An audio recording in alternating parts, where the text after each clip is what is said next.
Sam Harris is a writer, neuroscientist, philosopher, and host of the podcast Waking Up with Sam Harris. He's written 5 New York Times bestsellers covering a range of topics from neuroscience and religion to violence and human reasoning. These include The End of Faith, Letter to a Christian Nation, Free Will, and The Moral Landscape.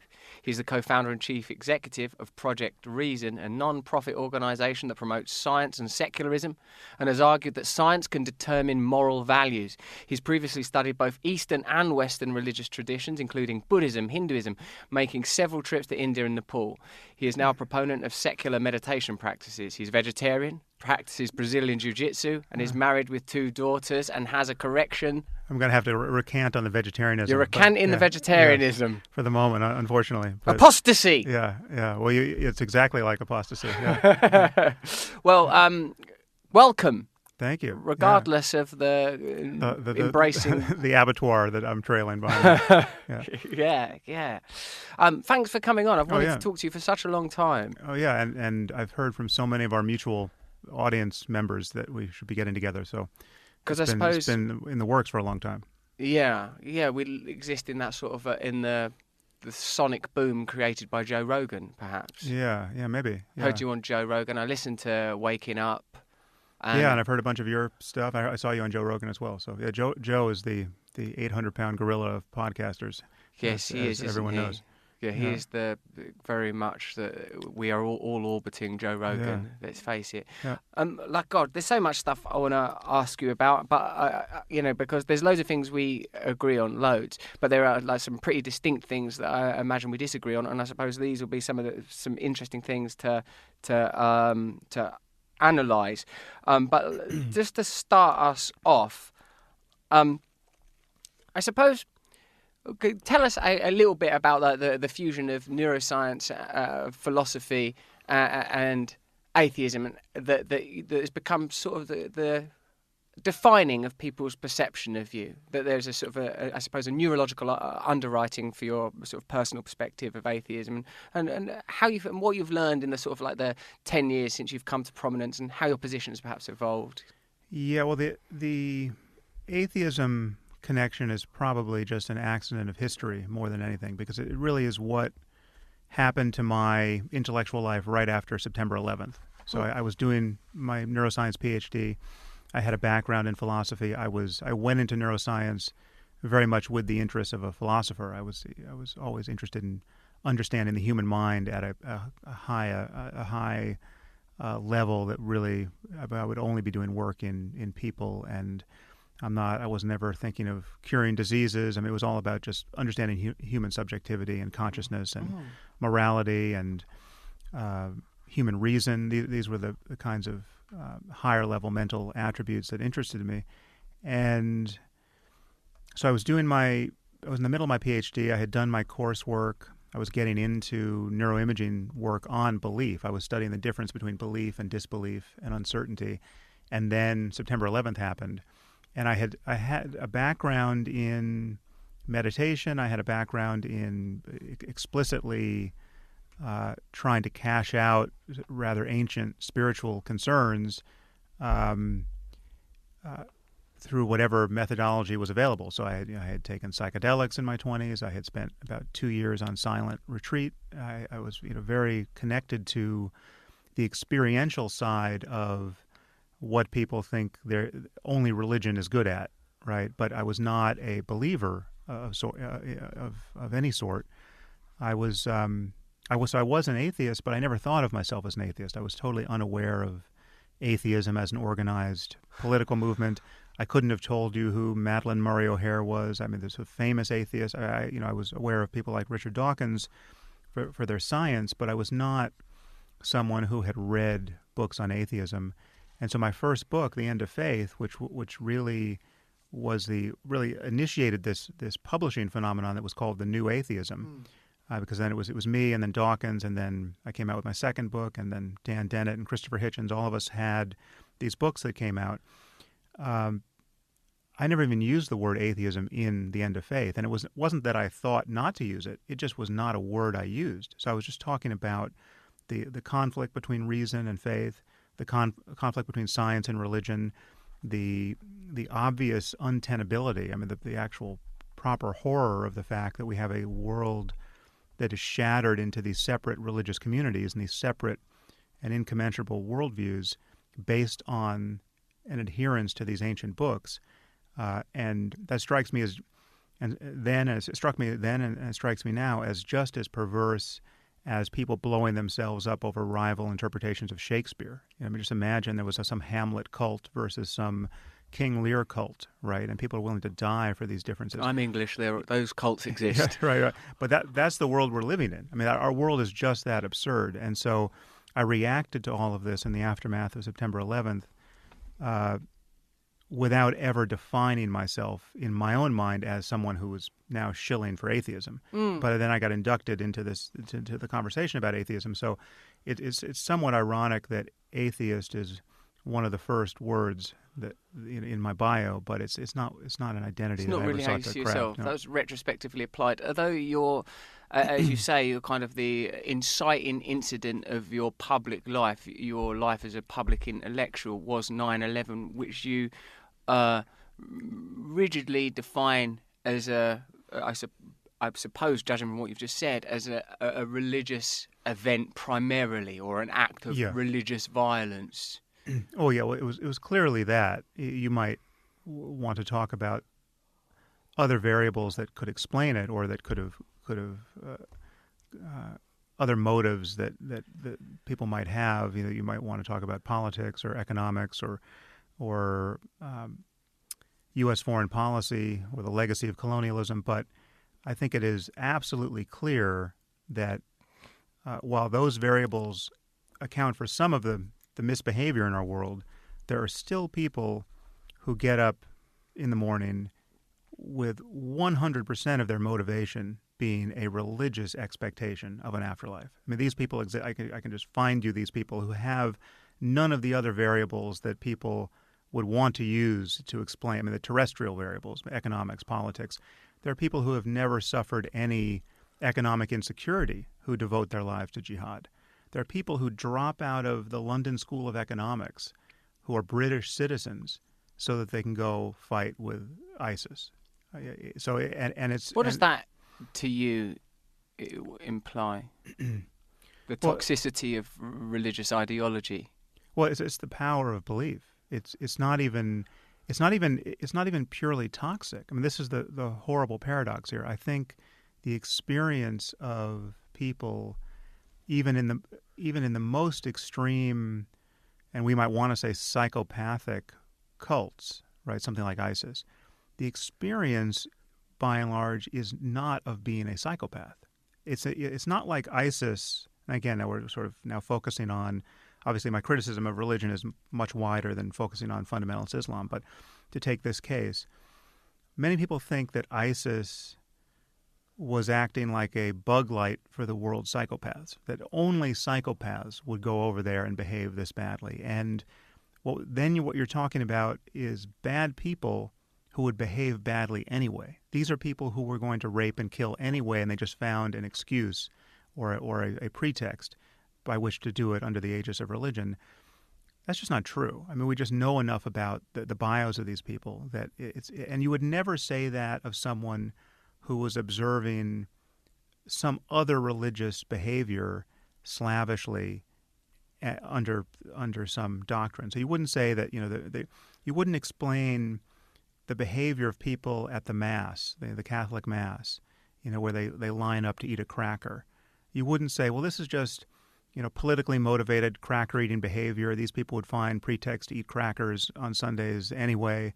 They would ritualize their cracker-eating behavior for some other reason. No, they have a belief that explains exactly what they're doing with this cracker, and they'll tell you. And it's just not. And it's a doctrine that they're following. And if the doctrine were different, if the doctrine said eat 2 crackers, they'd be eating 2 crackers. Sure, but personally, and presumably you would agree with this, the Catholic Mass is serving a particular function, as all ritual and ceremony is, and the literalness of the cracker is secondary to its evident perfunctory role as a place for social cohesion, acknowledgement of mortality and the potential for the human soul or the human essence to aspire to something beyond the carnal blood and body drives. If we take Christ from a more theological as opposed to sort of a sort of reductive, simplistic, and I think for me personally spiritually useless perspective, as like the metaphor of Christ being the potential for transcendence beyond the flesh individual Right. to the enlightened male, or the enlightened being, I suppose, then the sort of the Mass, for me, is an opportunity to ceremoniously acknowledge that meaning. So, like, I would look at a Mass and go, oh, this ain't about literally eating crackers, like, and even the metaphor as explicitly stated in the scriptural terms of that denomination, there's more that even that is limiting. I would say that people's drive to do that as myriad is myriad. But you're flipping the logic of what I'm saying. So I'm saying that the thing that explains the actual ritual, the cracker eating, is the doctrine, right? If the doctrine were different, if Jesus had said, well, this bread has nothing to do with my body, so it doesn't matter what you do at the Mass, right? Don't eat anything, right? To eat anything is to pollute your body. You should just be thinking about me, right? If that was the doctrine, there would be no cracker eating ritual, right? Yes. So the doctrine is it's a bizarre act of human sacrifice and cannibalism at the bottom of it, which doesn't make a hell of a lot of sense. But it does if you look at the roots of agricultural deity worship and the relationship between the known and the unknown and the necessity to have a relationship with plants and seasons. It doesn't make sense that people would want to be eating his body. Like they wouldn't. The people, except as a metaphor for union, and oneness. Yeah, except it's not taught. It's not preached as a metaphor. I mean, the doctrine's not metaphorical. Also, I would grant you that many people aren't thinking about it literally now, but that's just to say they've lost their faith in the actual doctrine of the. And I think that's important.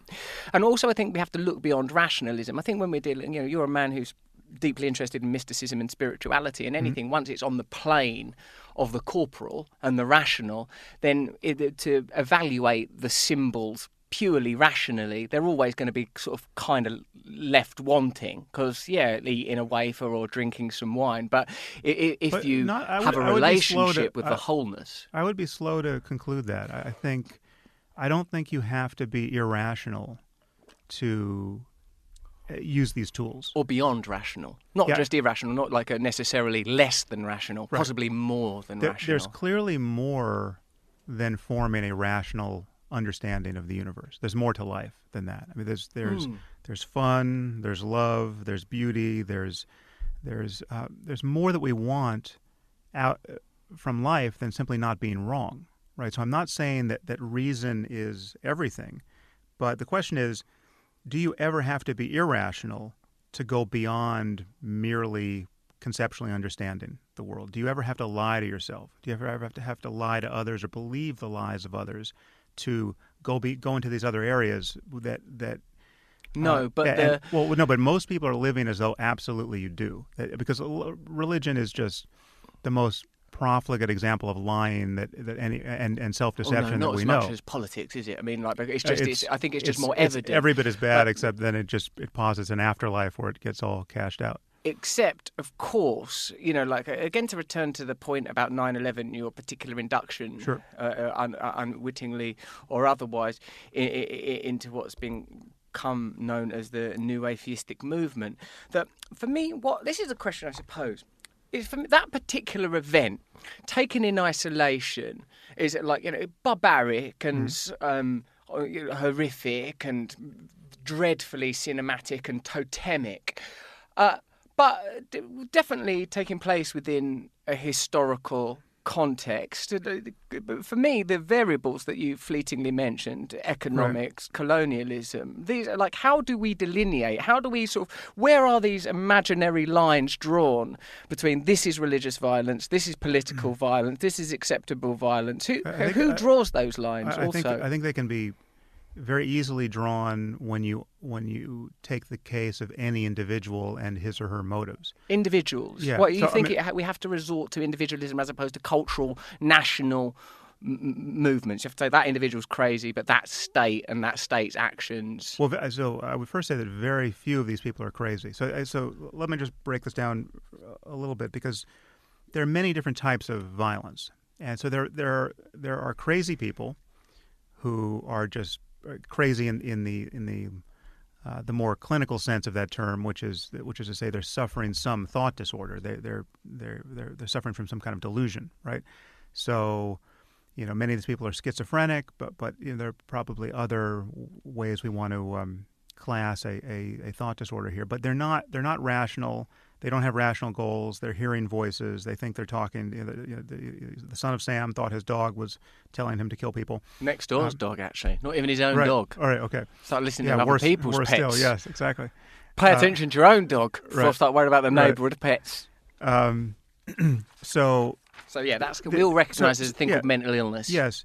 You see reality different from everyone else. And most people who are mentally ill are not dangerous, but there are some people who are mentally ill who are. Right. Now, there are people who do horrific things for no ideological motive, no rational animus, but purely because they're crazy, right? So you take, one example would be probably this guy, Adam Lanza, who went into the school in Newtown and killed 20-some-odd children and half a dozen teachers, right? I think 26 people were gunned down. I don't know if anyone gave a diagnosis. I mean, he was probably almost certainly on the autistic spectrum, but he had something else going on. But he wasn't a white supremacist who had some ideology, who was acting out in this way. He wasn't a jihadist who thought he was going to get into paradise, right? So, and there are many other examples of mass shootings like that. Jared Loughner was a guy like that, whereas if you're going to talk to this person and find out why he did it, nothing is going to make sense, sure. right? Now, that is very different. And yet, so that we could talk about the same superficial crime of going in and killing children in a school, right? There's that version of it.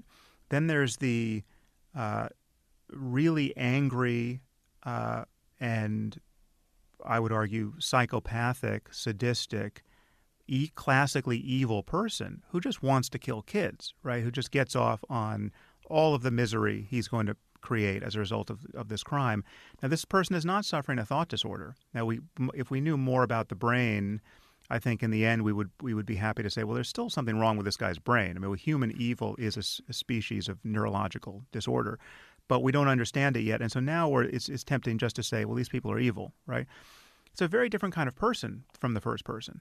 And yet there's the boundary between those people can be kind of fluid, but these are different types of people. But Sam... No, but now let me get to the worst case. The worst case is there are people who are as good, who are as moral and as ethical and as committed to the well-being of themselves and others as you and I are, who still go in and shoot up schools and kill everybody and hope to die in the process because they think they can get into paradise that way and get into... So when members of the Taliban went into a school in Pakistan and killed, I think it was 137 kids, and burned their teacher alive in front of them.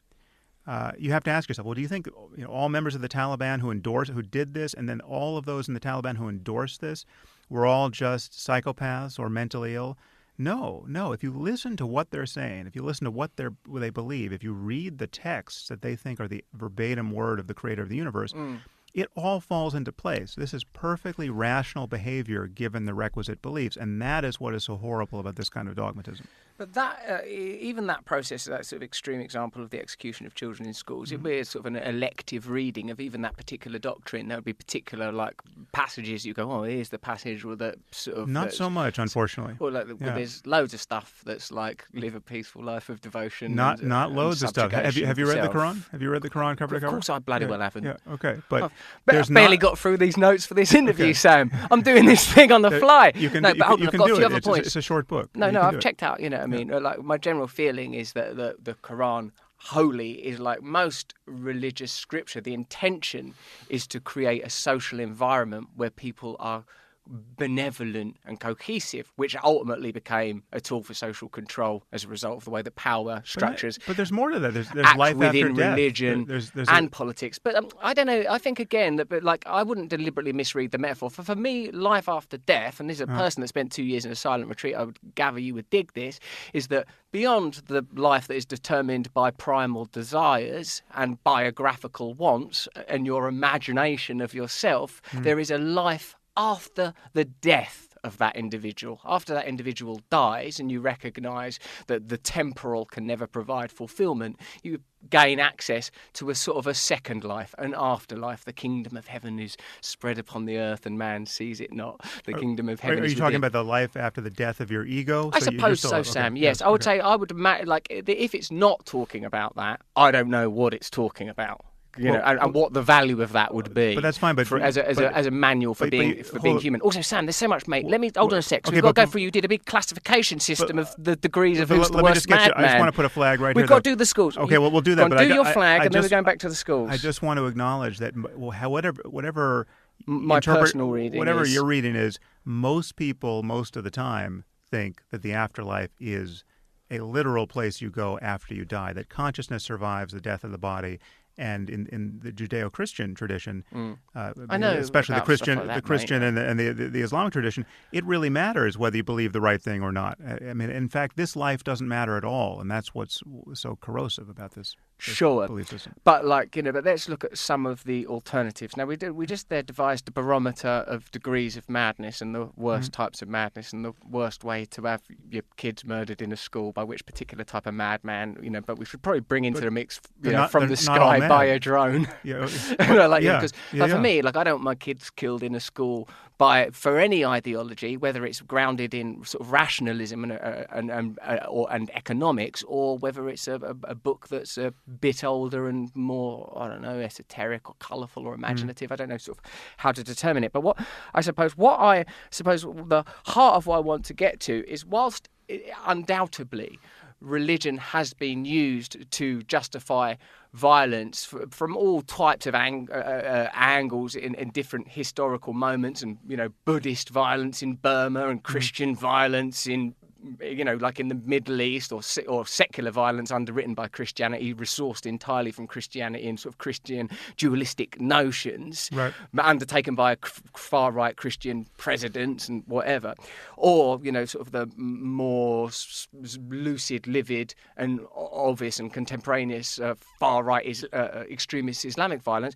It's like, how do we see that as distinct from rational violence, political violence, particularly when that is far more potent, far more widespread, and I would say, is the violence of the dominant culture. What interests me, Sam Harris, is power and the powerful. Okay. And for me, I'm interested in who gets to decide who the other is, who gets to decide by what metric rationalism and religion is evaluated. And it seems to me that the kind of violence that's focused on in a lot of your work is the violence of desperate people, desperate and possibly subjugated people. And I would say I know that you don't do this, but I want you to educate me on this. To dismiss the colonial aspect, the sort of economic aspect, the occupation of Middle Eastern countries, the historical aspect. I mean, for me, it seems like how can you conduct that extraction? How can you divorce those different types of violence? They seem to me to be part of one narrative. Well, I can do it very simply, because you have just to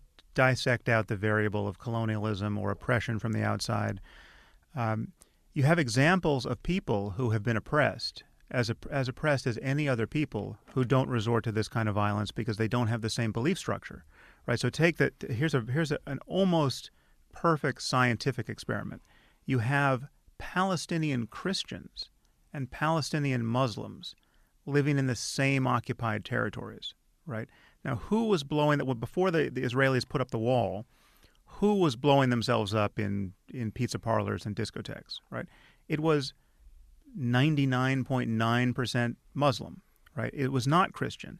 You have Coptic Christians in Egypt being murdered by their Muslim neighbors by suicide bombings, who don't resort to their own suicide bombings in return, right? The beliefs matter. The details matter. Why do you fetishize your antagonism towards that particular type of violence? It's not a fetish. Of course, that violence exists in the context of a far more potent opponent's violence. No. Okay. Like we can't talk about Palestinian violence and Christian Palestinian violence without saying not talking about history. No, of course we can, because we can. Because you can Why have. Why would we though? Because, and isn't that the very because problem? tomorrow morning, someone in Orange County will be converted to this belief system and want to fight in the name of this cause, and it's purely a matter of belief. It's as much a matter of belief as you wanting to go on a diet or learning to meditate, or maybe I'll go to Hawaii this year for my vacation. Sure, I know that these are ideas. A belief is just a thought that you like having. But luckily, you and I, we live in a sort of a secular society, and our beliefs seldom come into opposition with the dominant philosophy. And when it does, there are problems. Okay.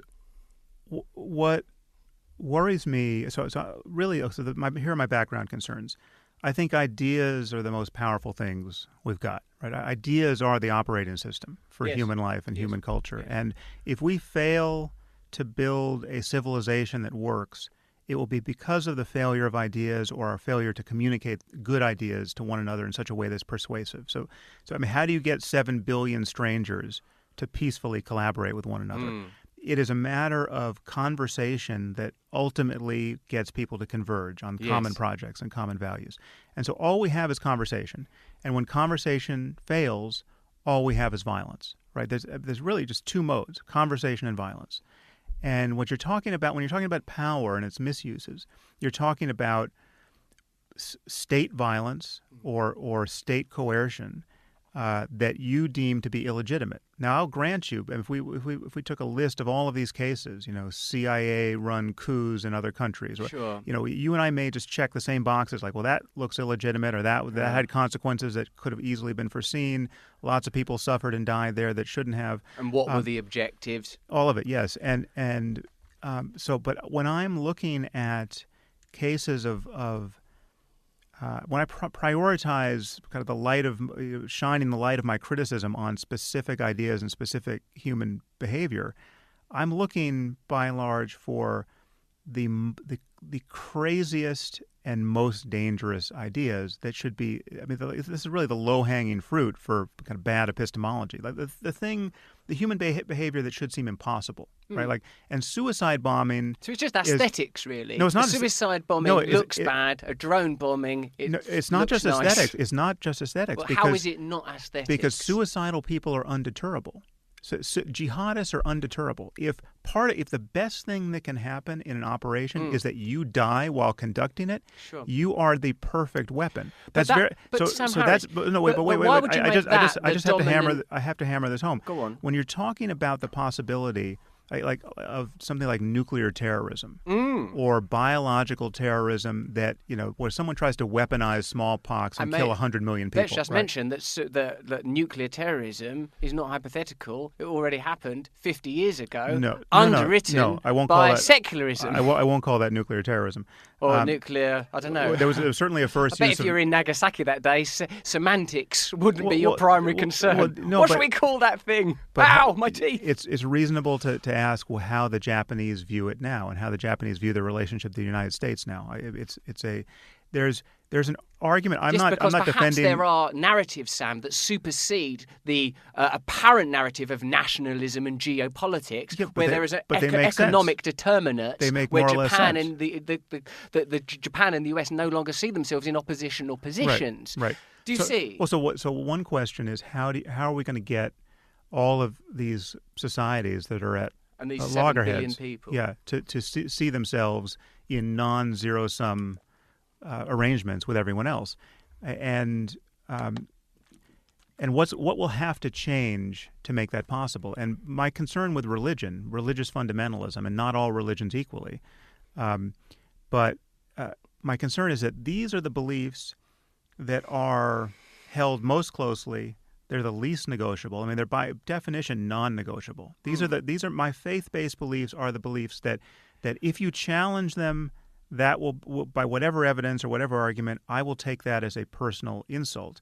and I will want to resort immediately to violence or the threat of violence. Yeah. I will want blasphemy laws. I will want to pass a law at the UN that will give you jail time if you say the wrong thing about my holy book, right? That's where conversation has totally broken down, and there's nothing to resort to but force. Yes, but when you say a suicide bomber, I admit that it's an extraordinary and it's difficult for us to understand. But what I'm curious about, Sam, is that what are the prerequisite conditions for suicide bombing even to be relevant? And I also can't help but thinking when I sort of feel when we sort of recall events like Waco or any disruption or anything that sort of ruptures the sort of like the American mainframe. Well, not American, because I think this goes beyond nation. If you find yourself in opposition to the state, the means by which the state will deploy violence doesn't need to resort to sort of lurid, livid, blatant, clumsy acts like suicide bombing, because the power is so evident. The ability to exert power and control is so total that it doesn't need sort of like almost the sort of graphic and horrific whimsy of something like a suicide bombing, albeit underwritten by something that looks peculiar to people like us that value life and value fun and don't have a belief system that's like, oh, I'll be in some sort of Valhalla subsequently.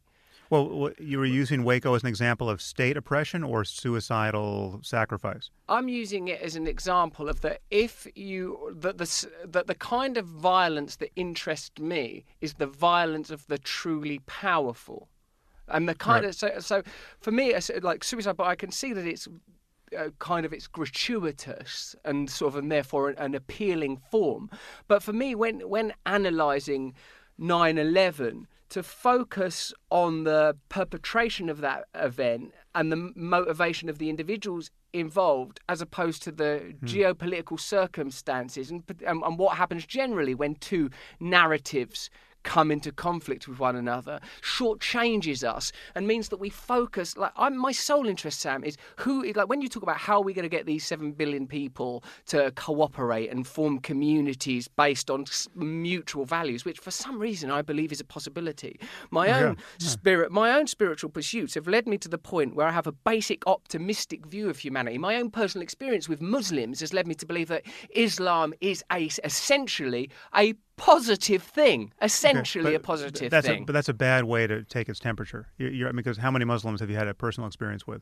I'll grant you. Well, I'll be very generous. generous. You're taking the temperature on the basis of bloody suicide bombers. No. I'm taking the temperature on the basis of the actual doctrine that makes sense of this behavior, and also aspects of the doctrine. The aspects of the doctrine. But wait, hold on, let me just.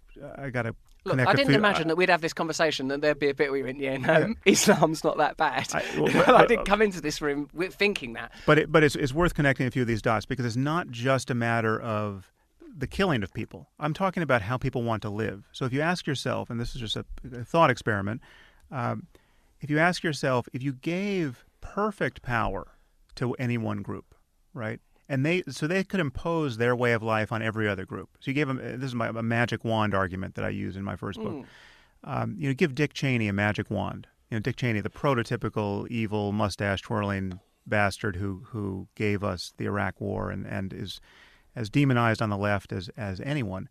What would he have done if he had the power? Just to make life in the Middle East and in Afghanistan any way he wanted it. It's explicit and stated. We do not need to conjecture. They said we want to remove the ability of our opponents to respond. It's in the public sphere. That's what they said, Cheney and Bush. We want to annihilate the possibility of response. Let's go a little Tyranny. further. Let's go a little further in our imagination.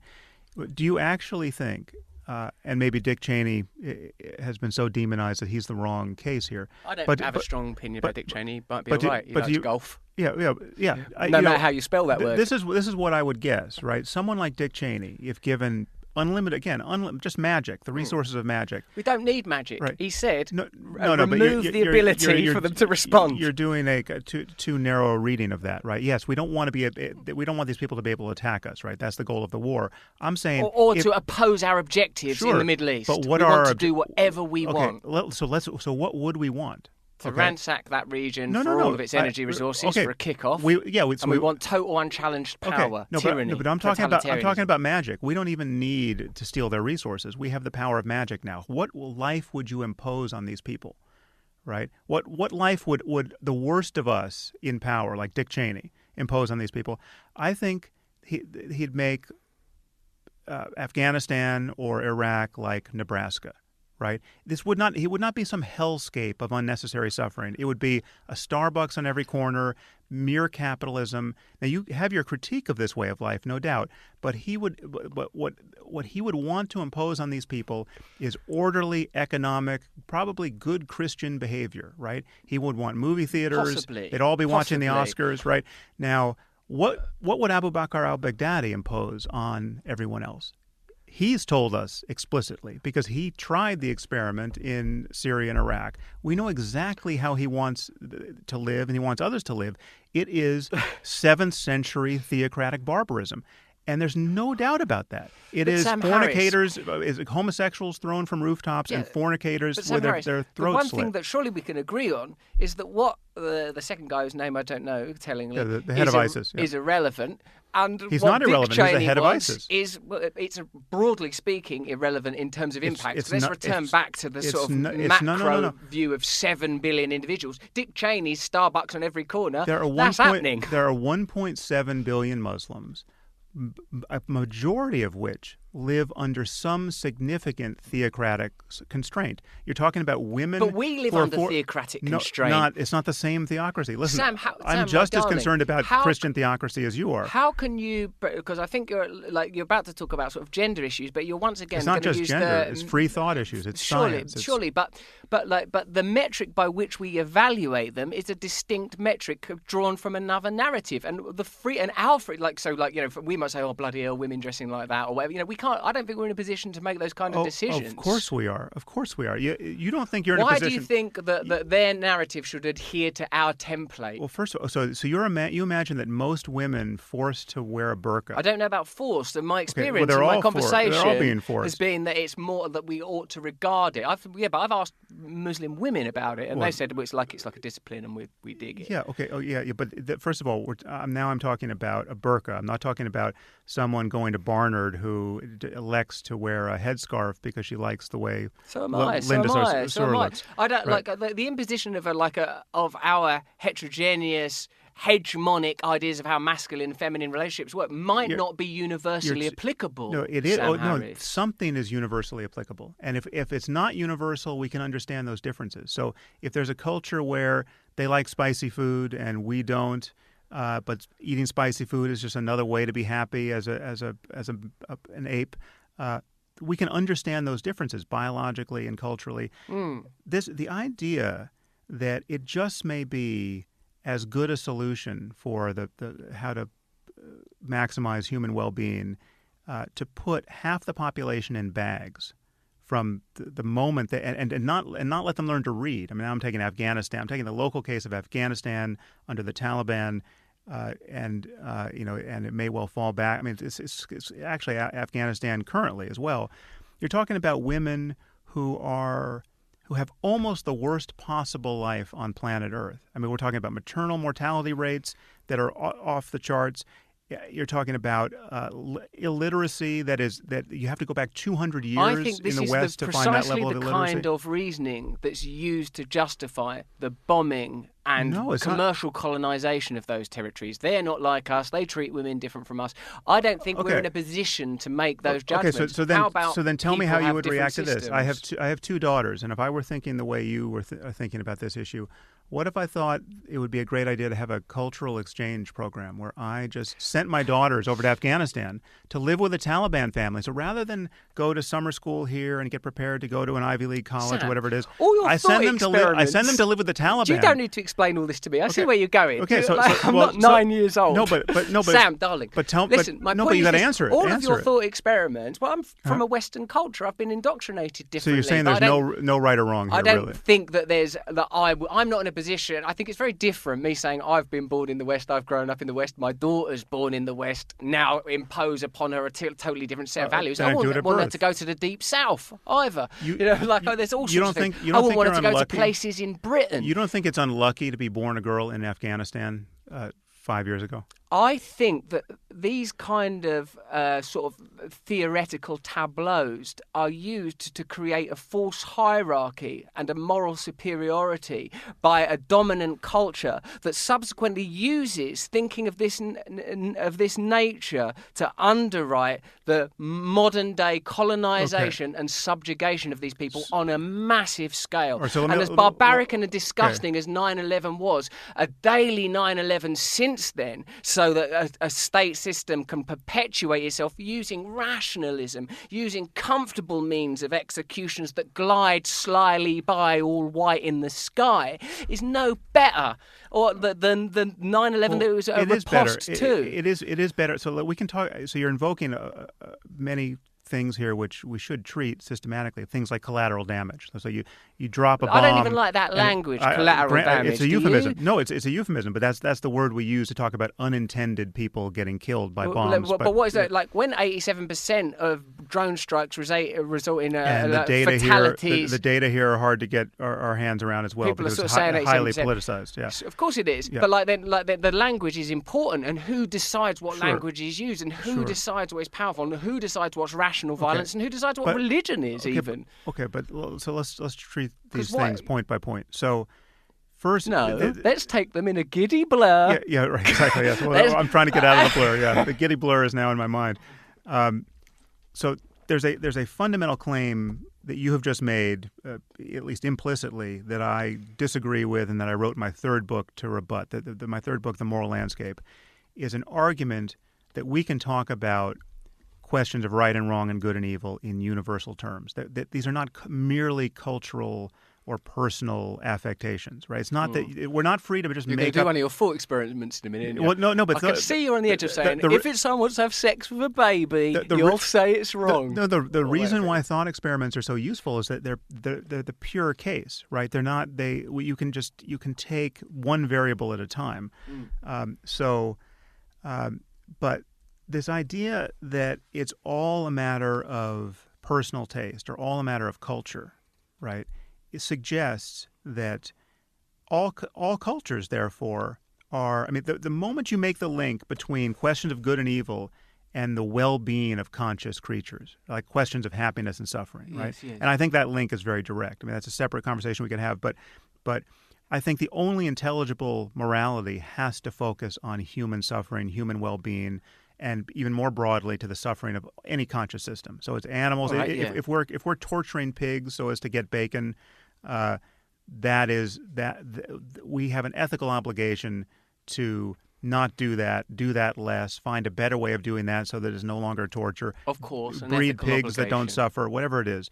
But what suffering should be our concern, and the moment you grant that, you have to grant that not every culture and not every society, and certainly not every family, right, has perfectly solved the human well-being problem, right? They haven't solved it equally. So if you find a family over here that's forcing their children to live in a basement for 20 years and to interbreed and not showing them the light of day, okay, this is a problem that society has an interest in. Now we're talking about power dynamics. Right? The society has an interest in rescuing those children from their deranged and evil parents. Right? This could be true just in a single city like Los Angeles. Right? As happened very recently. That scales to whole nations and to our global situation. More complex with scale. It does, politically complex. But for you to withhold judgment of the burqa makes absolutely no sense. For you to withhold judgment of female genital mutilation makes absolutely no sense. Or male genital mutilation. It's a different. Again, now there's a perfect case of getting misled by words because they're highly non-analogous, those two procedures.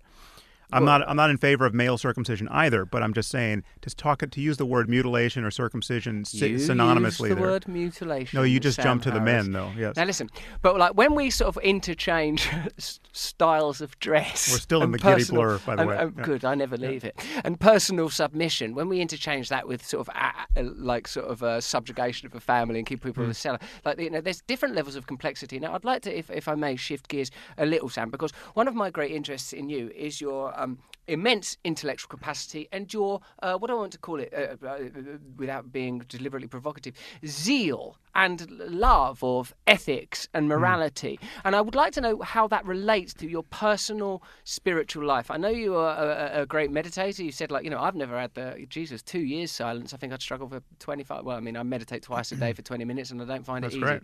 Yeah, That's great. I mean, for me, this stuff is the answer.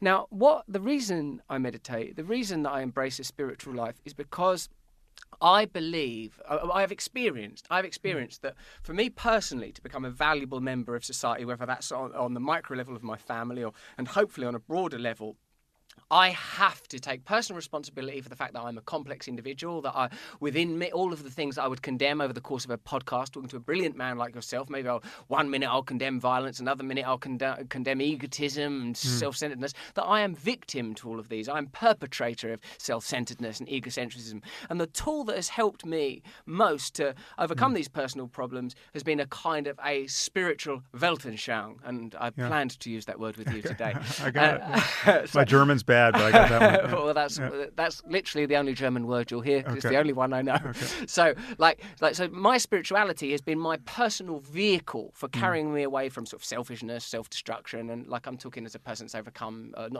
through the help of others, and to a degree, faith. I must say, to a huge degree, faith. My own addiction. Now, you've got addiction issues, haven't you? No, not that I know of yet. You just for you dabbling in. It was your brother, no? No. Dan. No, neither of you have got no addiction background. No. No. Dan Harris had. Dan Harris, who's also. He's a friend. There's no relation.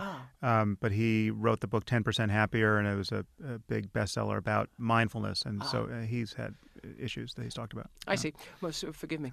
So my personal experiences have been that sort of spirituality and a faith that is determined resolutely by, as best as possible, non-judgmentalism, benevolence, kindness, being of service to others, principles that, broadly speaking, don't require me to enter into conflict, but to be of service. Right.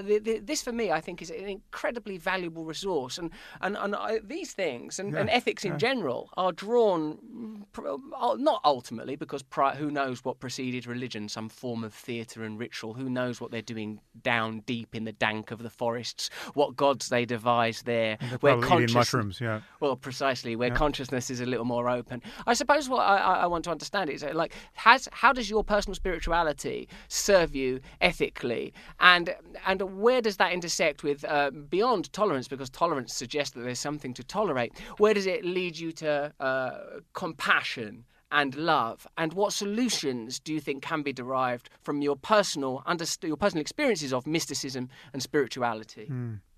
Well, I would say first that it really, while it may seem different from what we've been just talking about, it's of a piece with what we've just been talking about. And the reason why I have such passion for criticizing this particular species of bad ideas, the religious ones, is because I see the baby in the bathwater that everyone is afraid of losing, and I see that it doesn't require any divisive bullshit to be saved, right? You don't have to lie to yourself. You don't have to believe that a book was written by the creator of the universe. You don't have to believe that hellfire awaits people who don't call a historical person by the right name. You don't have to believe any of those things. And all of those things are absolutely integral to the doctrines of these religions. And there's many separate religions on offer that are incompatible. I'm going to have to stop you, because I think there's a point where religion and politics intersect, and it's not always clear where that line is drawn. And I would say that the point where spirituality stops being about kindness, love, fun. Remember earlier in this podcast you did a list of the things that are difficult to quantify scientifically, and I would wonder how valuable and useful those image scans, neuro image scans, are when dealing with fun and love. I'm sure they're of great service, I'm sure. But these things, the way that we access them, the way that we increase them, and to your earlier point, the way that we, as best as possible, eliminate suffering, for me, this is the function and the role of spirituality. And I think sort of some of the furniture and ornamentation that religions have variously acquired due to the cultural inflections of the times in which they were conceived, for me are less important and less relevant, whilst I acknowledge that I'm a relatively unique case, and some of the extreme issues that you're addressing, they're not imaginary. I know that what you're saying is true. They're not imaginary, and but they're this also baby bathwater issue. I'm interested in the baby, and you're always on about the bathwater. Well, so what you just described about your own spiritual life and ethical life, it is obvious to me that there are universal principles there. That what you just described about the consequences of paying attention to certain things, so meditation, getting off certain substances that are not good for you, so breaking with addiction. These are universal features of what it's like to have a human mind that is based on human neurochemistry, and this is not something we just made up. It's not something that's purely a product of our time. It's not merely cultural.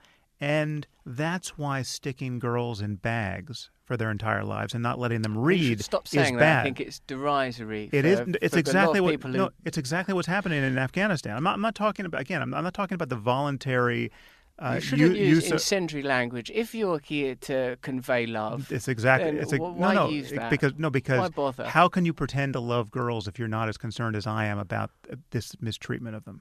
Because I don't pretend to understand complex historical and cultural issues it's not from complex. A very particular perspective of an American or an English not that you're overthinking white man. I'm not overthinking it. It has nothing to do with skin color. Who knows what the level of thought that's required is, Sam? But you are an American intellectual. No, but I can introduce you.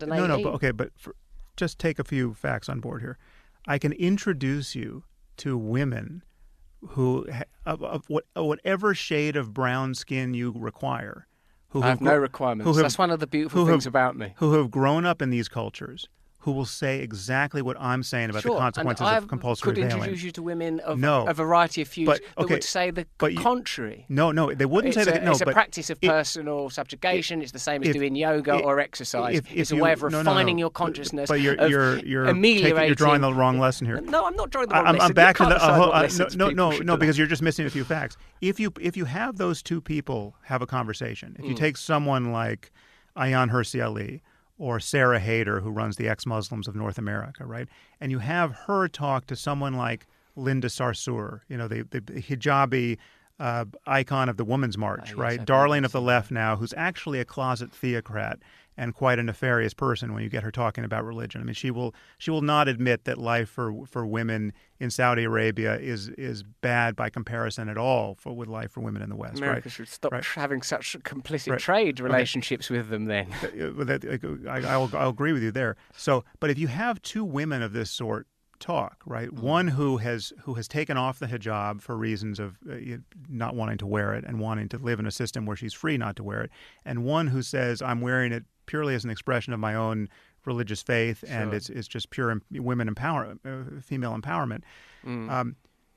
If you let that conversation proceed, you'll see that this side has to lie endlessly about the actual doctrines, about why most people, most women, most of the time are wearing this. It's being forced upon them. I mean, if you talk about the misuse of power, you're talking about. I mean, take the perfect case that sounds like it's a thought experiment, but it actually happened. You take the religious police in Mecca who wouldn't let the girls who were burning alive in a dormitory be rescued because they weren't wearing their veils, right? They wouldn't let the firemen go in and rescue girls from a burning building because they weren't properly veiled. Right? Don't get all delighted about it, Sam. That's the reductio ad absurdum of this. Gender relationships in this country have become so complex, particularly where we're both fathers of daughters. Are you not concerned about the couture and aesthetic obligations that will be placed upon my daughter to look a certain way, to behave a certain way, to believe certain things? I don't even think that's a reasonable possibility. I just think you are in a position to judge how wrong that would be.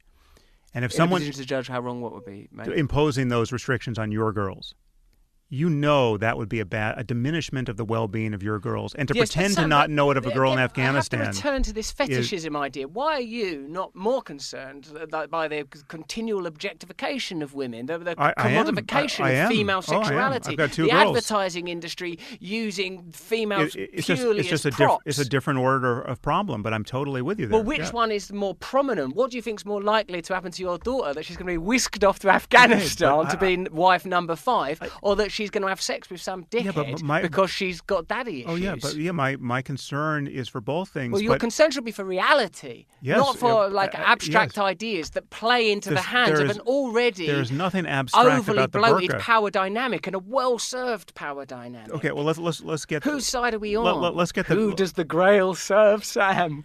Where is this mythic truth? Where does perennialism come from?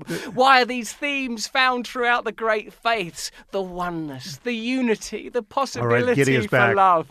We're going giddy, Sam. We're going for another ride in the tumble dryer of love. All right, so let me try to connect a few of these things, because you're concerned about power, right? And you're concerned about the misuses of our power. So our being Western power, say. I suppose so, but to tell the truth, like now I've got you. Okay. Like, I think that the mask of nationalism is superficial. The real power operates, and has done probably since British colonialism, on an economic scale that doesn't pay a great deal of attention to sort of trade tariffs, or those very trade tariffs that we've drawn up, with the powerful in mind. So, for me, Sam, what interests me are not sort of like I've got no argument about bloody ISIS. When I read about that stuff, I think, fucking, this is some terrifying shit going down. But what interests me more is who is it that gets to determine what is happening in the world, in my life right now. Right. And it seems to me that's transnational corporations and governments of Western democracies that don't need to resort to the kind of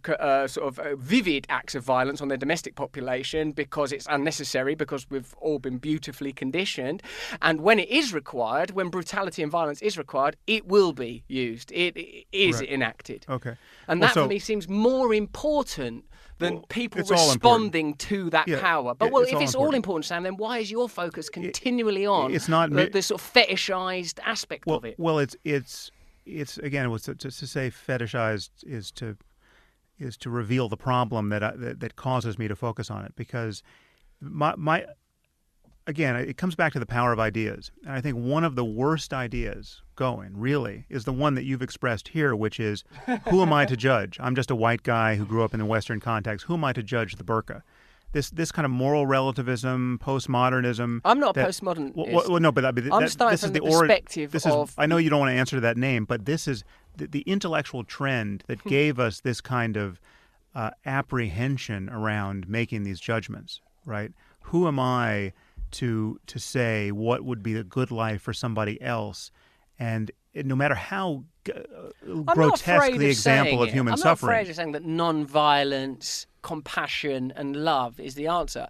But I think where we disagree is what should be the key target. Okay. What is generating, ultimately generating the problem. There are many problems, but I think to take it at the level of greatest abstraction and I think greatest leverage for us to think about it is, for the most part, this is not a problem of the world being filled with bad people, right? There are some bad people. There's some, let's say 1% of people in every culture are probably psychopaths, right? So there's 1% of people who really do feel no compunction about harming other people, and they kind of get off on it, and they're going to keep doing it no matter what you change about the system. But most harm is the result of bad ideas, good people having bad ideas, and good people being in systems where there are bad incentives. And what I think the crucial word here is incentives, right? I think we need economic systems and political systems and institutions and and ways of being with one another publicly, which align our incentives in such a way so as to make ordinary, mediocre, not so insightful, not so reflective, not so philosophical, and frankly, not even that ethical people more and more effortlessly do the right thing, right? So you shouldn't have to be St. Francis of Assisi to act well in the world, right? But there are systems where the incentives are bad enough that you really have to be a moral hero to be just basically decent, right? All of the incentives are pointing the other way, right? And I'll give you as an example for this, life in a maximum security prison. So if you're a good guy, you're not a racist, you just want to get along with people. If you were put into a maximum security prison, all the incentives would be pushing you the other way. So for you not to join a white gang in a maximum security prison would be effectively suicidal, right? Like you would just be the victim of everyone. So the place is set up to segregate everyone by skin color, right? So even if you don't have a racist bone in your body, you're just self-preservation alone. Prisons don't exist in an abyss, do they? They are that's concentrated society. Yeah, it's exactly. a federal institution. But it's the perfect example of bad incentives and misaligned incentives. How do these things happen? Where are they happening? They're happening everywhere in America. But most of these examples of bad incentives are most of these examples of where power is victimizing millions and millions of people are, I would argue, examples where the system is set up in such a way that it is reliably exporting this misery, right? And there is no author of it. There is no bad person, or there are very few bad people who are the actual authors of this human suffering, or the perpetrators of it. What we have are systems where selfish people, being selfish most of the time, manage to export a fair amount of misery to people who are less lucky than themselves. And if we want a fairer economic arrangement, we have to design it, and we have to design it for people as they are. We need systems that will allow people. Although people are mutable and constantly changing. In fact, that's part of your main edict, is that we respond to ideas. And we respond to incentives, yes. Ideas and incentives. So be a bit more personal for a moment. Are you a bit cynical about human beings? Because when we talk, it's like I feel that we've been fighting about terrorism and female genital mutilation. So, with my pro-terrorism, pro-genital mutilation stance, I will not waver on those issues. Shoulder to the wall. No, but you seem angry about. You seem angry about humanity almost, or that human beings are not good or something. No. I mean, on the contrary, they're neither. I mean, it's all mixed, right? I mean, we're good and we're bad and we're careless, right? And we're short-sighted. Would say the line between good and evil runs through every human heart. Yeah, absolutely. That's certainly a more eloquent way of saying it. But it is. But there's again, to talk about the situational problem, the problem of incentives is doing more work than human evil is doing. I mean, I think we, all of us have work to do on ourselves to be happier and better people, right? And that is spiritual life, and that is ethical life. But I think better than, and these are not mutually exclusive projects. These can be done simultaneously. But better than each of us figuring out how to be a saint would be to design a system that made it easier for everyone to be far better than they're tending to be now. And that's possible. I think that's absolutely possible. I think so too. A lot of decentralization and a lot of significant change, particularly in our nations, around what is called the political, but I sort of see as the religious. Now, look, let me tell you something again. Let's again for a little more. What do I want to say? Trivial or personal? It's not trivial. The other day I was driving home from, I don't know, seeing a movie or something. It was the daytime still. There was a homeless guy just collapsed, laying in the middle of the road. You know, it's LA. Homeless people are just everywhere, forming shanty towns like the apocalypse has already happened and is creeping in around us like a slow tide. And there was some homeless guy, and I thought, oh no, that homeless guy is just laying there. I should do something about that. Yeah. And then I didn't. I just went home. And I thought, why didn't I do anything about that? This is a great example here. So, it's because in the current system, there's nothing very easy to do, right? So you have to be an absolute moral hero to do something about that particular homeless guy. And it's very likely that what you would do wouldn't help a lot and would just complicate your life massively. So let's say you just say, well, this is totally untenable. I cannot step over the body of yet another homeless person. I'm going to take this guy into my life. He's going to come back to my hotel room. I'm going to, I've got to go to London in a week. I'm going to figure out what to do with this guy and get him, and it's going to be your whole project. I've done it a couple of times. Yeah. It's complex. Yeah, it's so the reason why he's lying on the side, there are many reasons why he's lying on the sidewalk, and probably those reasons aren't immediately actionable by you. Now, what we need is a system that recognizes the problem of homelessness in the most compassionate and pragmatic way, and figures out whatever solution there is. There's substance abuse issues, there's mental health issues, there's zoning issues. There's there's this not in my backyard-ism that where people are just getting pushed to different parts of the city because you don't see this in Beverly Hills, but you see this in Santa Monica, right? We have to figure out a solution that is compassionate and Sam, do you think part of it is the relegation of spiritual principles? The fact that, broadly speaking, culturally, spiritual principles have been relegated to the point of almost insignificance, so it sort of no longer feels like a sort of a personal duty to help homeless people. Of course, as you said, the systems aren't in place. One wonders what would happen if I just sort of put him over my shoulder and tried to take him somewhere. I know what would happen. Shelters would be full, complex medical issues of finance. Yeah. But, don't you think that this sort of idea of individualism and individual freedom kind of leads to it somehow favours primal and selfish drives over sort of communal, fraternal drives? And whilst I agree with you on that baby bathwater dynamic, I don't think we do enough to focus on, to illuminate and present the baby that is spirituality, that is unity, the kind of things that when you're meditating for 2 years in silence, and when you're continuing to meditate now, probably when you're doing Brazilian Jiu-Jitsu, strong senses of fraternity, togetherness, oneness. How do we, for me, I think that the priority, the most useful way of getting those values into our culture is to demonstrate them, to confront power where possible and necessary, and it seems to me less significant, and this is what I'm fascinated by, to attack, to focus on the arguments that you have been focusing on and arguments that you've been brilliantly making and writing about sort of wonderfully, whilst I disagree, has become evident on many of the tenets of it. So, for me, I suppose what I'm saying is, oughtn't people like you and I who believe in spirituality, who believe in compassion, who believe in love, be doing more to elevate those values?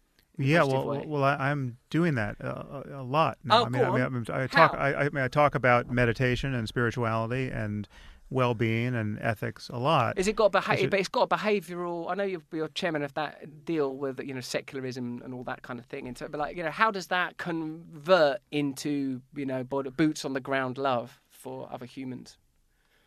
Well, just to talk about what the ground truth is here. We have consciousness and its contents in each moment. That's what our lives are. Yes. We have changing states of consciousness, and this is all there is to care about. All there is to care about are changes for good or for ill in conscious creatures like ourselves. So if you love someone, you care that they be happy and that they no longer suffer. Or if they suffer in ways that are productive, that lead to even deeper states of well-being. It's not like we're just pure hedonists. There's kinds of suffering that has a silver lining that gets us somewhere worth going.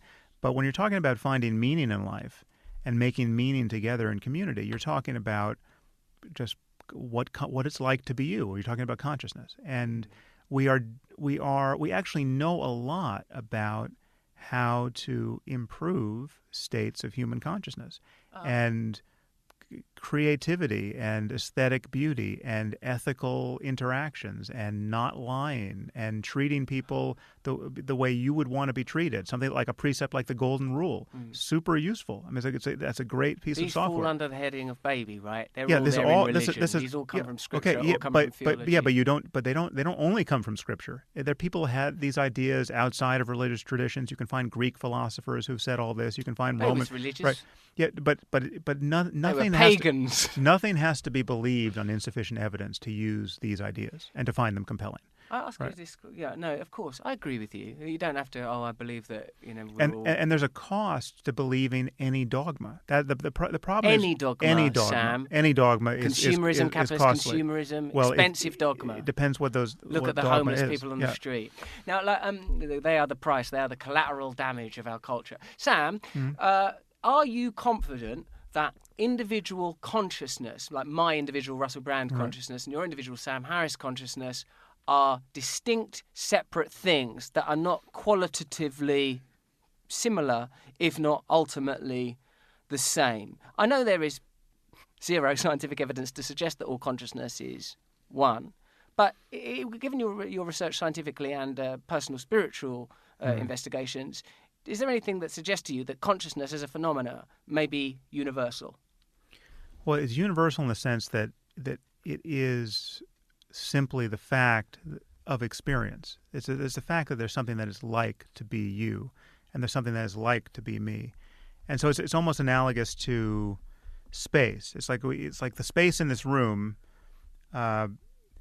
is seamless, right, and undivided. And you ask yourself, well, so what about the space? Like, what about the space inside this water bottle? Well, where is the water bottle with reference to space? Well, it's the only place it can be. It's right there where the water bottle is. If I move it, it moves. But there's no other place.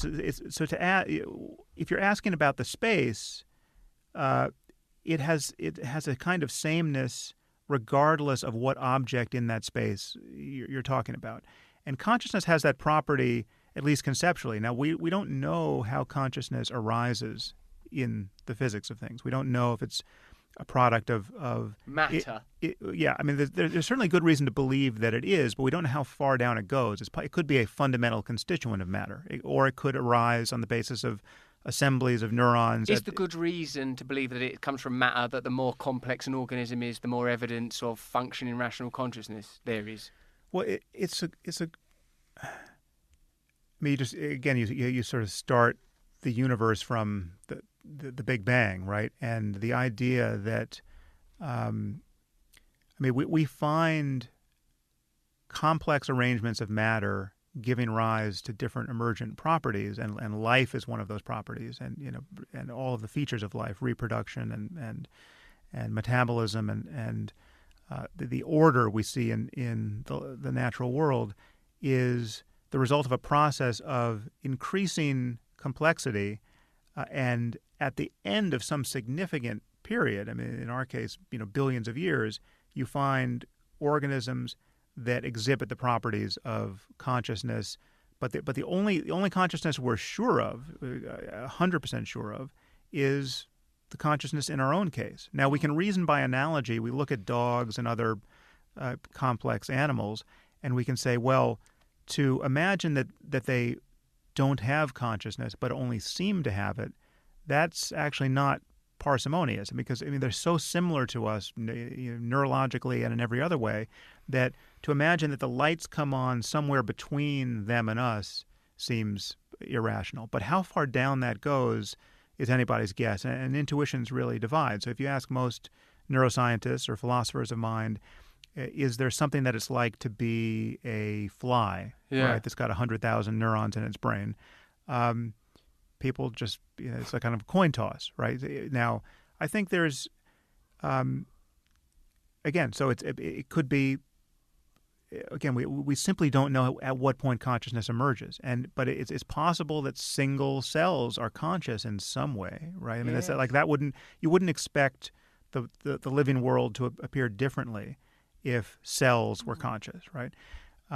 But it would be genuinely mysterious, because when you look at the human brain, there seems to be a lot of neural activity, in fact, most neural activity, that is not associated with what you experience as consciousness, or I experience as consciousness from a first-person side. So, most neural activity is not related to what we experience as consciousness, so it's most anatomical, biological stuff. Yeah, most of what your brain is doing isn't showing up in your first-person experience as consciousness. My individual identity is just like a cherry on the cake, the kidneys and the blood. Yeah, but and all that stuff. But it's the only thing that ultimately matters, right? I mean, it's and it's the only thing that any of us can be absolutely sure of. And so this is my line about consciousness being the only thing in the universe that can't be an illusion. I'm not the first person to say this, obviously, but it's the only thing that has to be true of us no matter how mistaken we might be about everything else. So if we're in the Matrix right now, and this is just we're just living in a simulation on some alien supercomputer, and none of what we think is real is actually real, consciousness is still real. I mean, consciousness is just simply the fact that anything seems to be happening at all.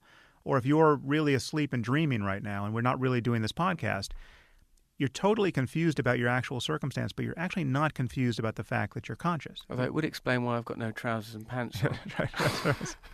I was hoping you had trousers on. Hey, but Sam, see how you just described consciousness then as a potentially sort of a construction, and it's only our personal consciousness that we can be certain is not an illusion. Many, about, sort of the Mahabharata and the Bhagavad Gita. Many of these ideas are sort of using a vernacular that is naturally determined by the time in which it was conceived. It talks about these ideas of maya, illusion, that, and for me, because of like you also said, that list of values that would be useful, and which I've sort of said, they're part of the baby in the bathwater, aren't they? Right. Like, it seems to me that possibly within, if we can somehow extract what is positive from what is called religion, that it leads us to ideas such as fraternity, unity, oneness, compassion, and do you not find connections between what you have learned in neuroscience and what you have learned from studying sort of Buddhism?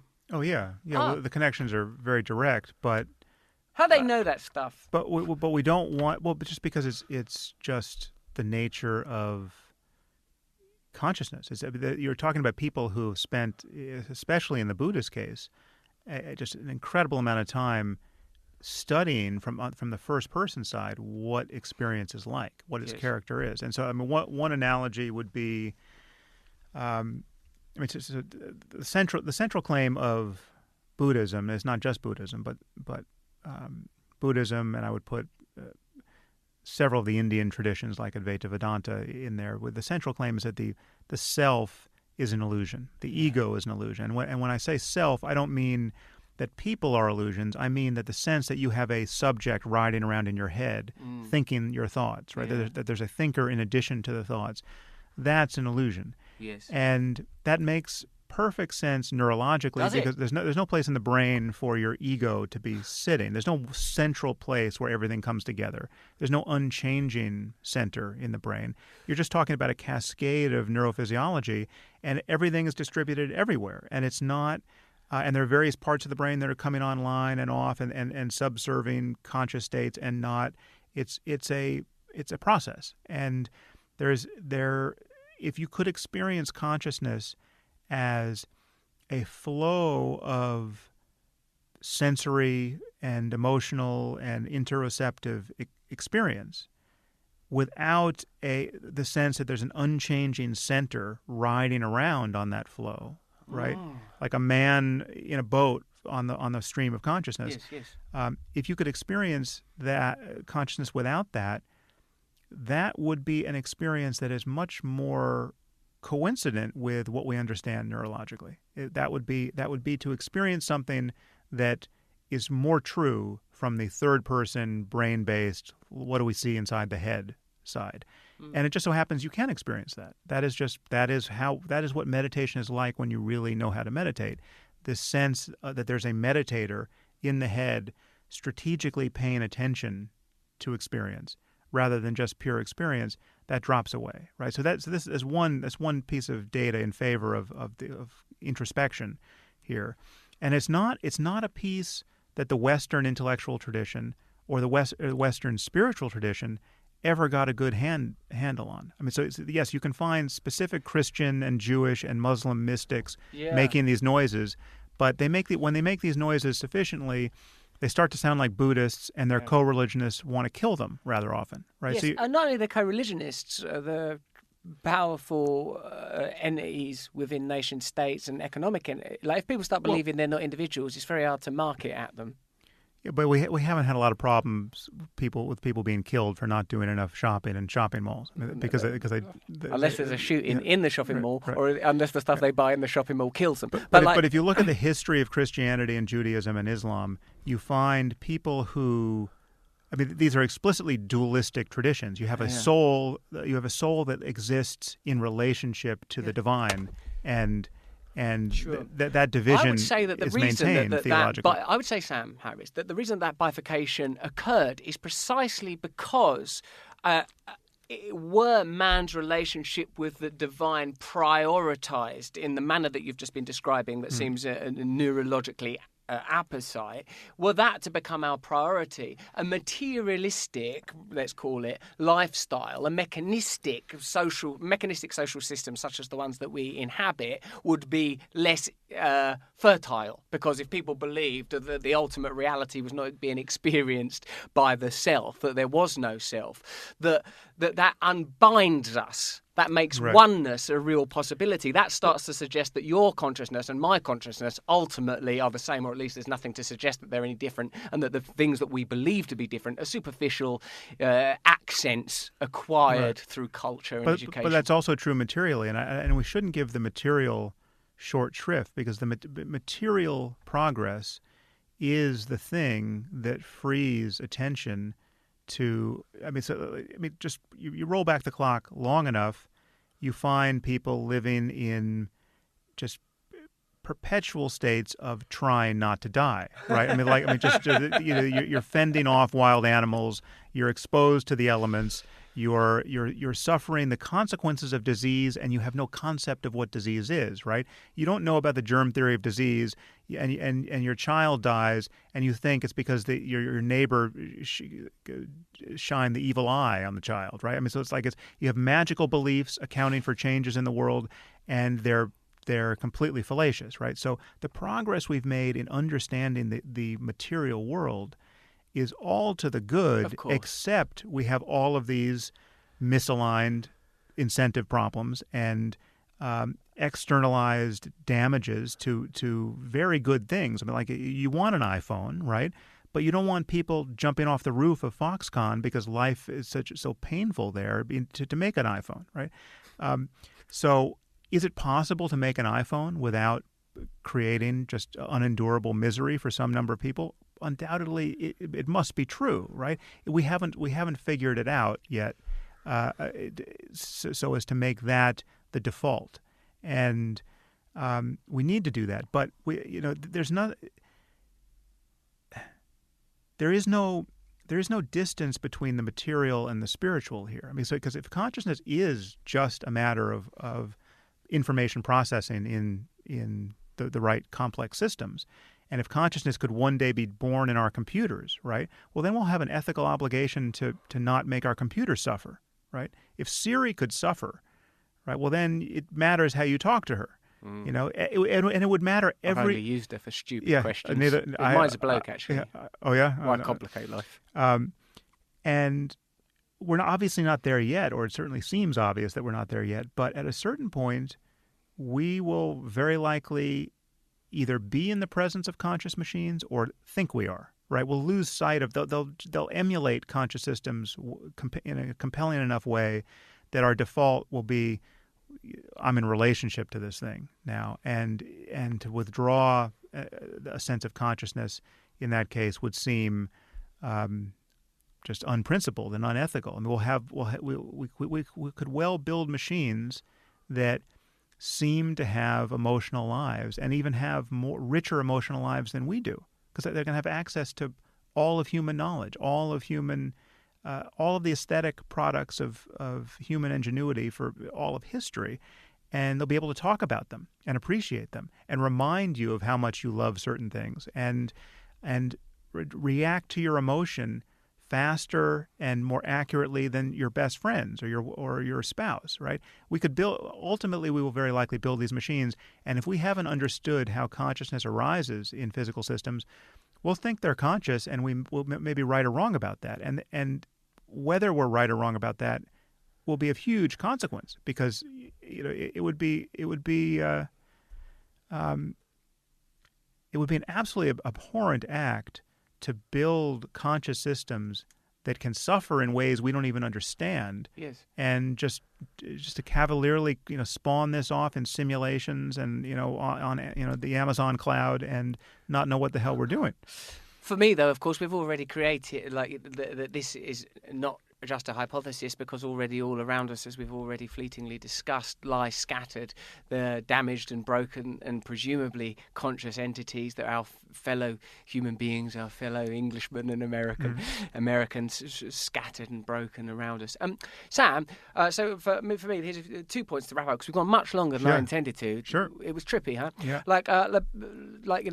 There's quite a lot of questions still. Let me see if I can. I'm fine on time, so you can just. I'll see if I can do it as one tumble dryer, one whirling neurological sprawl, one linguistic regurgitation in your general direction. Here are the things that interest me. One, on a podcast I was listening to you do once, and it's an idea that's sort of more commonly understood, that possibly free will is an illusion, that decisions are made prior, so morality and ethics sort of suffer somewhat if that's true.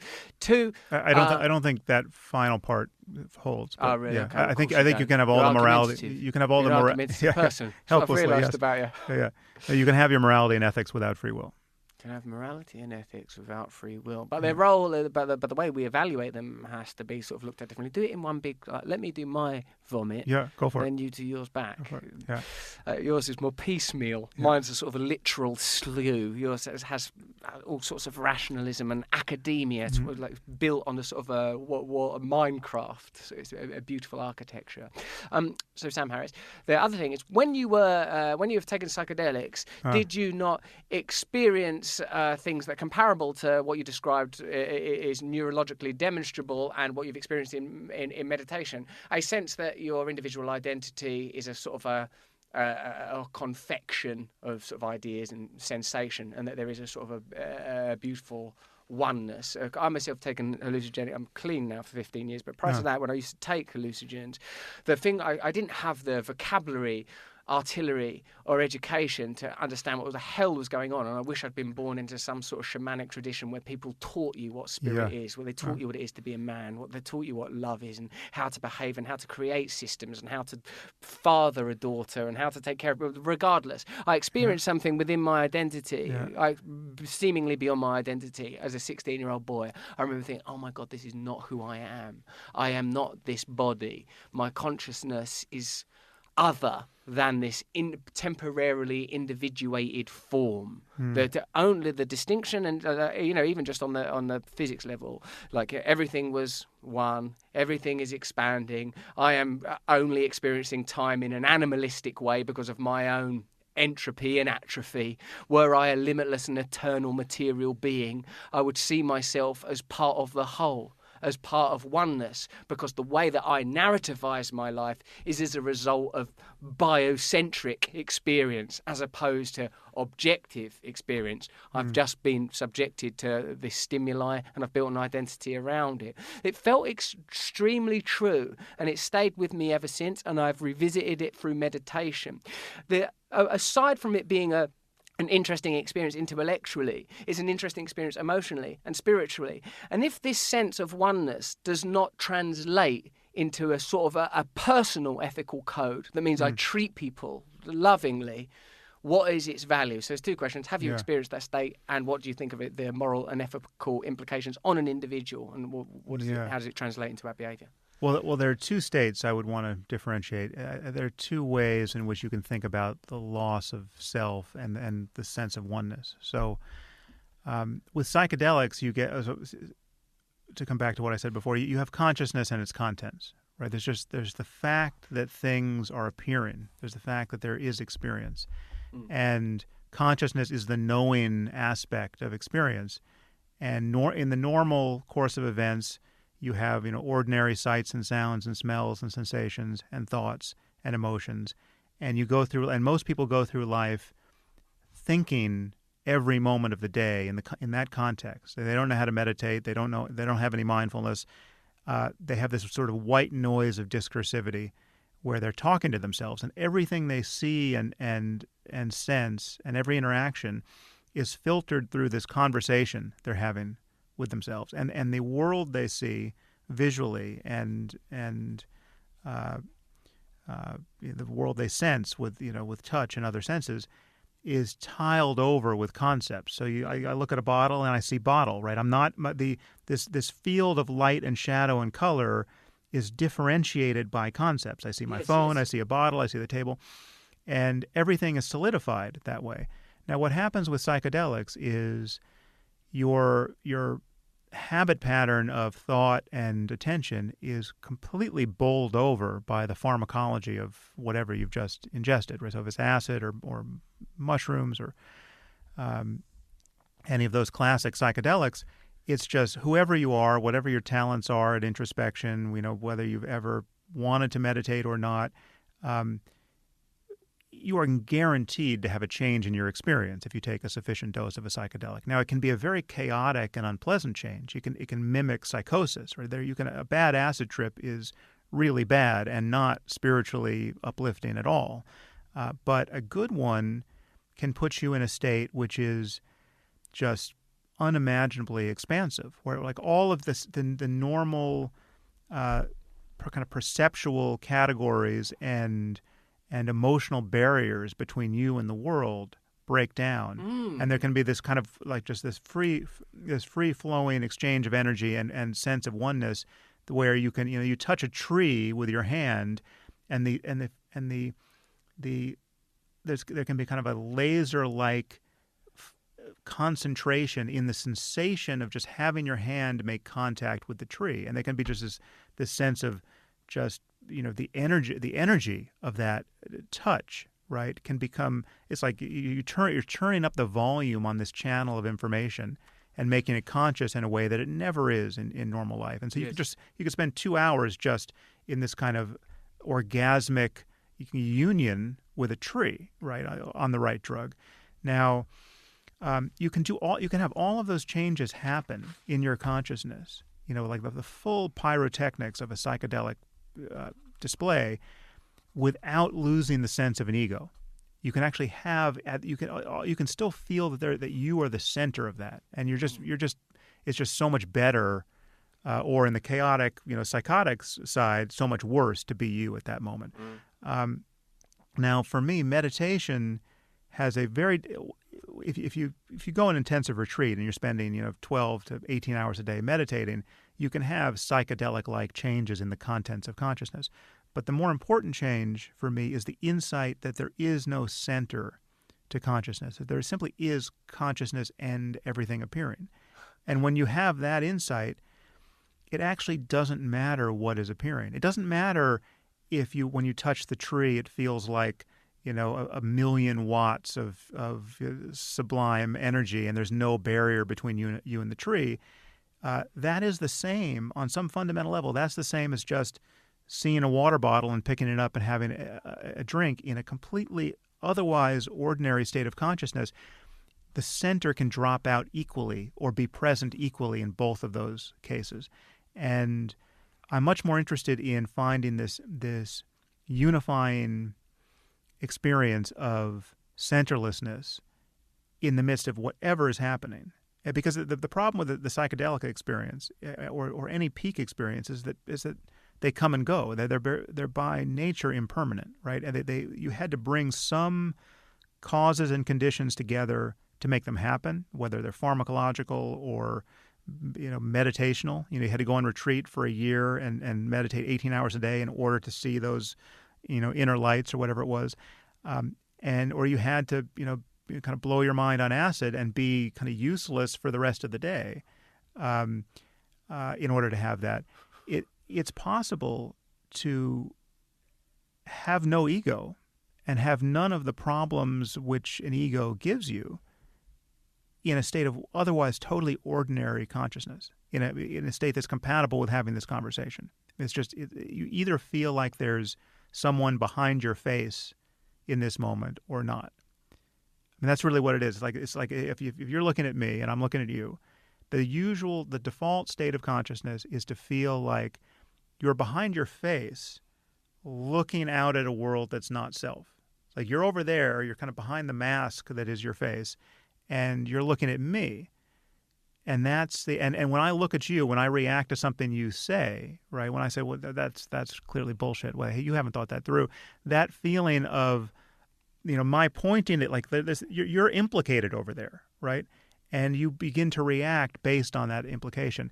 It's possible to lose that and to have just the world remains, and yet nothing else changes. There's no strange lights. There's no kundalini in the body. There's nothing. Nothing has to get weird or psychedelic, and it doesn't matter if it does get weird and psychedelic from that place. No, you're right, that there is a sort of, if there is no pragmatism to spirituality, if there is no practical application to these extreme experiences within consciousness, then what is their value? My feeling is that the sort of the linguistics and grammar of mechanics, the apparent separateness, the meaning of gesture, the very notion of you and I, there are moments where I experience it as temporal. There are moments where, to use the great Bill Hicks's, I think, perfect phrase, I feel that we are one consciousness experiencing itself subjectively. When you talk about the loss of the being behind the mask of the face, for me,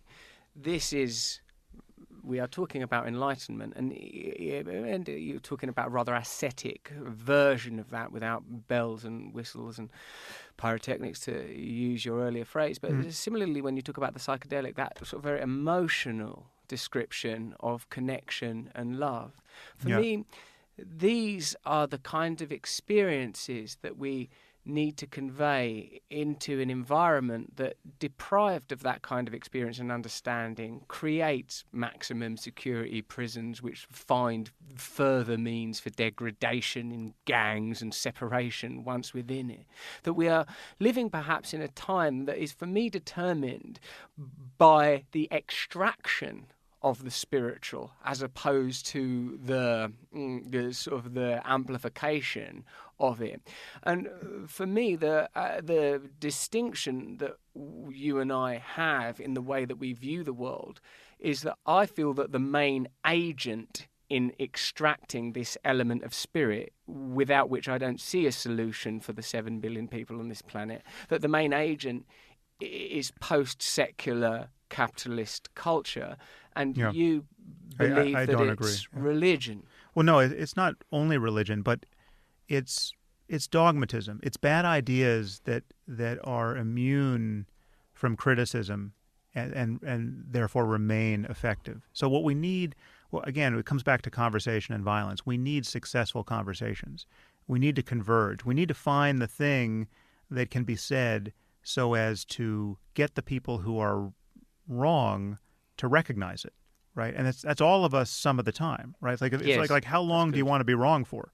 Yes. How long do you want to be living under the sway of a powerful bad idea? Yes. Now, there are people who have powerful bad ideas that they class as religious, who are determined to live the rest of their lives under the sway of those ideas, no matter how much evidence piles up against them. And no matter what the consequences. And so that's why religion, for me, has a special character. But political dogmatism is, in many cases, just as problematic. Economic dogmatism, in certain cases, could be the greatest engine of harm we ever see, right? So it's just, but it's again, it matters what is true. It matters what causes systems to work and to reliably fail. It does, Sam. And given that, I think in the last few minutes of our conversation, we've got close to something that seems like a fundamental truth that we can agree on, that there seems to be some essence behind temporal individuality that has some kind of seeming universality, though how could anybody ever possibly really say that it is? If we can bring our focus as individuals and as a society to that notion, a notion which does exist in all religions, I would say, in a relegated role, and as you said earlier, in a role that, when mysticism. Let me just ask you, what's the reason to say that it exists in all religions? Because what if it doesn't? Like what then? Or what if it doesn't equally? Or what if much of the religion repudiates this core truth? Well, I would say that you and I are having the same conversation and agree about something fundamental, and to elect to disagree for the purposes of hypotheses would be a silly thing to do, because within Christianity, as you've already said, there's a mystical tradition. Within Islam, there is. Within Buddhism, it's sort of more practically delineated. It's in Jainism. I don't know all religions. I don't know enough about it. But what I'm saying is it like that? What excites me is when I see perennial mythic templates recurring through folklore, faith, monotheism, pantheism, that all seem to infer the truth that you are personally describing, that you have psychedelically described, that you have neurologically described. For me, that's important, Sam. But it's very important to realize that they don't all do it equally, and to pay lip service to the idea that they're all teaching the same thing equally well is creating, I would argue, an immense amount of harm. But but there are some dogmas and doctrines that say it doesn't exist and that it's irrelevant and that it's not there at all. Also a huge problem. I don't think, take our two countries, I don't think the dominant ideologies are drawn from religion. They're drawn from post-Enlightenment, rational, materialistic ideas, and from economic ideas and colonial ideas and post-Westphalian treaty ideas of state and nation and power. People aren't going, like, the big problems aren't derived from a sort of a religious source, and if they are the very components that share those qualities with non-religious power structures. The important thing, and the thing that is not present almost by definition in a secular culture, is this idea of essence and truth, other than through mechanistic exploration through science, which, whilst, as you have already brilliantly explained, is invaluable, it can't, like, I know you've done talks that directly contradict this, but we can't answer the questions of the experience of essence yet, and perhaps one day we will. But so it seems to me that at some point faith will be required. Let me give you one example that I think ties together a lot of what we disagree about here, and it crystallizes the point I am urging you to take seriously. And this Do you think that I don't take it seriously? Yeah, I mean, this is Do you think I don't take it seriously? No, this particular point. Let me just crystallize this point. And it's the problem of dogmatism. Why dogmatism is basically always bad and unforeseeably bad. You can't in advance know how bad a dogma is going to be just by considering the sentence on paper. But the dogmatism is just the wrong methodology for getting anywhere worth going, because it is the antithesis of open conversation. Yeah. And this is the example that I now always use because it just is so clear. The dogma that all human life is equally sacred, all human lives are equally valuable, and that life starts at the first moment, the moment of conception, right? Now, this on its face, if you just told me, if 20 years ago you said, what if someone who believes this, what sort of needless human misery is he going to manufacture? I would say, well, this is the most benign thing you could possibly believe. Who's going to get killed in the service of this dogma, right? Who's going to be tortured for decades in the service of this dogma? But when you look at what people have traditionally done with this specific idea, and this is a Judeo-Christian idea, and it's in the American Constitution, so it's a nationalistic idea also. But especially the link to the moment of conception. You look at the millions of Americans who opposed embryonic stem cell research, right? With all the promise that held, right? Here we have Petri dishes filled with, it's imagined, hundreds of human souls that are microscopic, and to kill those souls would be tantamount to murder. To experiment on those souls would be tantamount to murder. And therefore, they didn't want to have a conversation about all of the children and adults with life-deranging injuries and diseases who might have been helped, had progress been made in that area. Now, that is a psychotic moral attitude made possible by the most benign seeming dogma. Right? I mean, literally, we're talking about people who, No, but that's just one aspect of it. There's an understandable squeamishness about human life, and we've all seen like the little baby pro-life type images and stuff. But also, Sam, there's an ongoing dialectic between the scientific community and religious community of who's got the right to be the the parental figure in ownership of the public sphere and the public soul, in inverted commas. So, like, there's a lot of kickback, atavistic kickback from Christian groups over these sort of, like, evidently beneficial scientific endeavors. But it's a sincerely held belief. I believe Sure the thing. soul enters the zygote at the moment of conception, and then therefore I'm worried. And it's a sort of an interesting sort of notion, and I think you and I would be on the same side of that particular argument clearly. But what I would say is that we need to again revert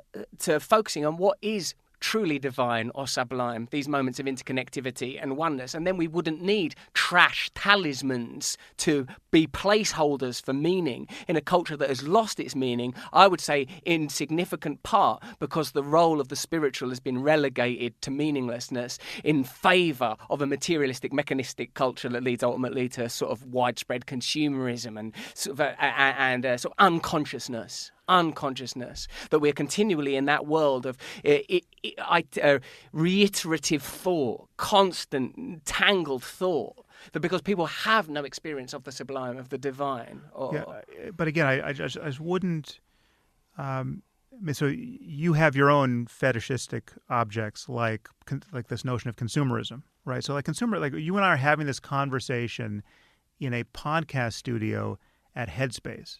Right, Headspace is a meditation app that on the one hand is the quintessence of consumerism. I mean, this is something that's only happens in a smartphone, right? The very phone that I was talking about that's causing people to jump off rooftops, right? So, and yet I think Headspace is an absolutely good thing to have out there, and it's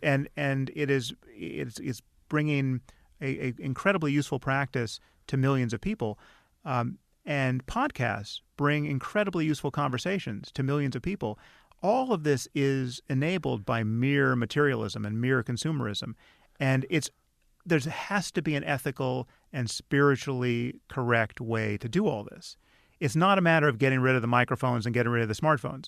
Of course, and I'm not suggesting that. I'm just the same way as you would posit there is an extremist and dangerous version of Islam, which I would say has that I don't think is an essentially malevolent idea. I would disagree with that strongly.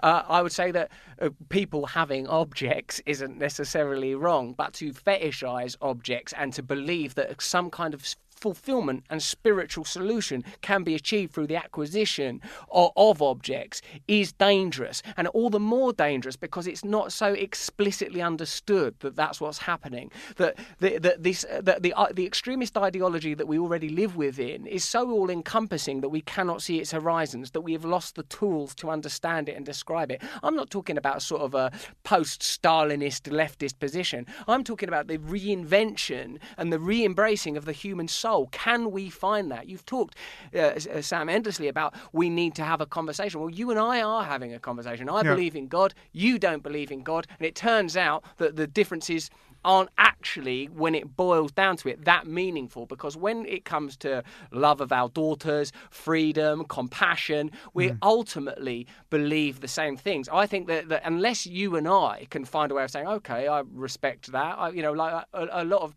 the people whose guidance I seek most earnestly are atheists, but that doesn't change the fact that I believe that there are levels of consciousness that are beyond material phenomena that we'll never understand through magnifications of the human senses or further analysis of the material objects, because there are limitations to the human mind.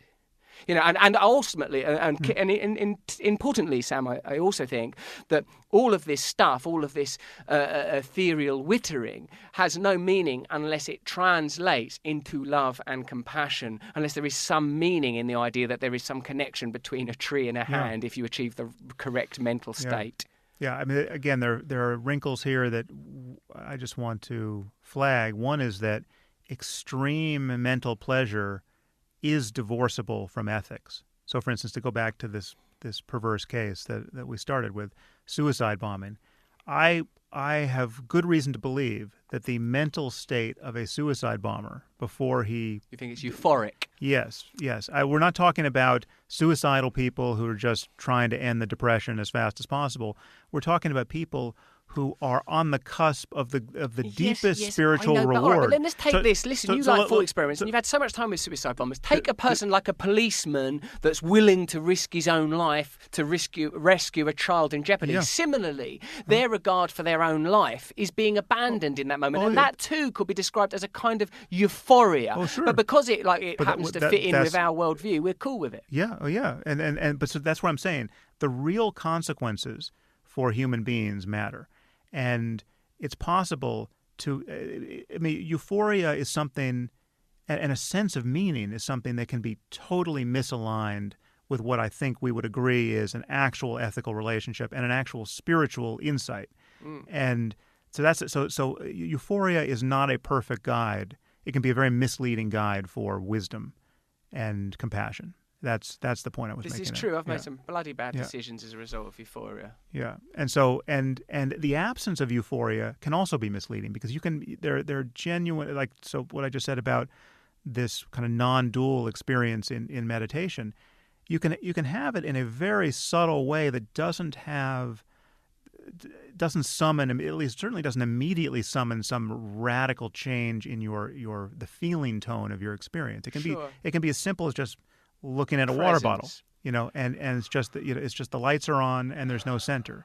Now you can feel that for just a moment and not recognize its revolutionary significance because it doesn't come with the upwelling of rapture or bliss that people associate with good meditation or a psychedelic experience or ordinary religiosity, like feelings of love while chanting or singing in church or whatever it is. Or at a football match or wherever. There are various contexts in which these states can be achieved.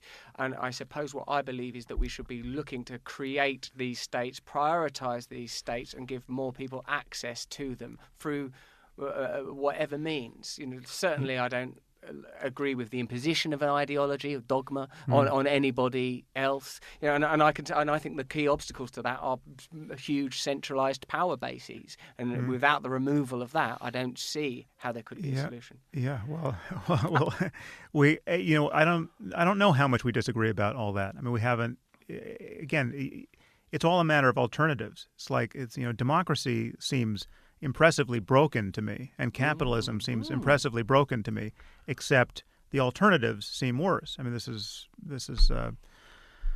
it's an old argument Winston against Churchill, change, right? Sam, yeah. But I think we just need to find our way. But just recognize what we're doing. We are trying to grab whatever lever or dial we can get within reach to change the human experience in predictably benign and ultimately positive ways. Do you feel much fear in life? Do you feel afraid much? Like in your tummy, I mean, not in your brain. It's more in my brain than in my tummy. Yeah. You feel everything in your brain, don't you? Well, I mean, no, it's not that I can't feel fear, but the things that I worry about publicly as a matter of, being someone who talks and writes about these things is not indicative of my feeling adrenalized and fearful all the time. I mean, it's not. You can worry about new. I mean, the thing that worries me most, again, at the brain level, is that the greatest risks to human well-being are hard to take seriously. It's like, I mean, the people who professionally think about nuclear war and the consequences of proliferation. People like William Perry. I guess he's close to 90 now, maybe he's 85. These people think that we are at the most dangerous place we've been in the last 75 years with respect to the likelihood of a nuclear exchange, right? So it's like the Cold War is not only not over, it is like from Perry's point of view, we are in another Cuban Missile Crisis right now, and nobody's worried about it. With Russia or Korea? Well, all of it, yeah. But I mean, I think it's the possibility of a mistake. I mean, the book I would recommend your listeners read, which should make them suitably afraid, is Eric Schlosser's book Command and Control, which is just a story of how many mishaps and how haphazard our stewardship of these nuclear weapons has been. It's been by dint of sheer dumb luck that we haven't nuked ourselves or provoked an exchange between between Russia and the United States based on just bad information.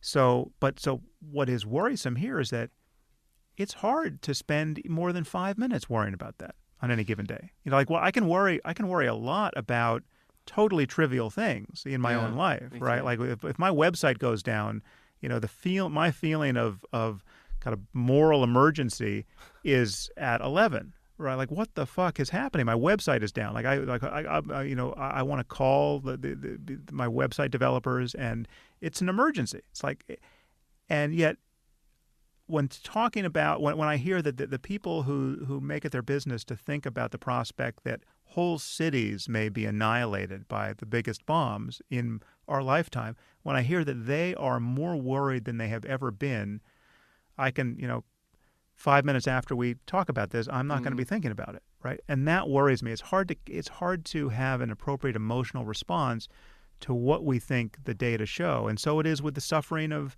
other people. I mean, you feel it about the homeless person you can see on this sidewalk that you happen to be walking on. But to hear that 90,000 people in Los Angeles County are homeless, it's inconceivable, and it's hard to summon an appropriate emotional response. I wonder why that is. Perhaps, Sam, we have been brought out of alignment with what we're capable of receiving, what we're capable of transmitting. Talking of sort of anthropology, I suppose, that perhaps human beings have been so extracted from these conditions that where you said we wouldn't even recognise what disease was. We have become as gods. We have surmounted so many obstacles that perhaps we are no longer living within a palette that is appropriate for this particular mammal. But we also just have bugs in our hardware and software that we are bad at correcting for. And that's why again, systemic corrections, like good laws and good tax codes and good governments and good institutions, I think will do much heavier lifting for us than all of us getting our heads straight and keeping them straight day after day. So, I mean, the example that I'll give here is based on the work of Paul Slovic, who found it's a propensity for moral error that is totally shocking. So if you tell people, you give them like the classic sort of UNICEF pitch, like here's, one little girl in Sudan, her name is Jenny. She, her parents were killed. She needs your help. $5 a day will keep her in school and all the rest, right? You tell that story with one identifiable child, you get the maximum response of compassion and actual altruism from people. You ask them how much they'll give every month, and you get their maximum number. If you show that same girl to a different group of people along with her brother, and you say, here's Jenny and here's Jacob, they've suffered this horrible atrocity, $5 a day, $5 a month will keep them in school, etc. The altruism and the self-assessment of compassion reliably goes down. Just adding more to the scope of the problem, right? And it's the same girl and the same boy. You add 10, it goes down further, it goes through the floor. And if you add background statistics, if you say, this little girl, Jenny, she's got this terrible problem, you can help, and there's 100,000 girls just like her in Sudan alone. Wow. People the compassion just washes out. It induces a kind of apathy. Yeah, it induces a kind of despair and a kind of hopelessness. Yeah, there's no point in doing anything, and so we have to correct for that. May I say the teleology of civilization then seems somewhat broken. The idea that sort of like that bigger and bigger states and a sort of a globally mandated government. These would seem to be poor ideas. Like what may work for human beings, for the 7 billion, is decentralization, and to achieve that. To achieve real change, where do you suppose the fulcrum will need to be applied? Who are the people for whom the 90,000 homeless and little Jenny and the 100,000 others are not really a problem because their system is operating precisely as it was intended to operate? Well, it's all of us. Again, there are not that many bad people. We have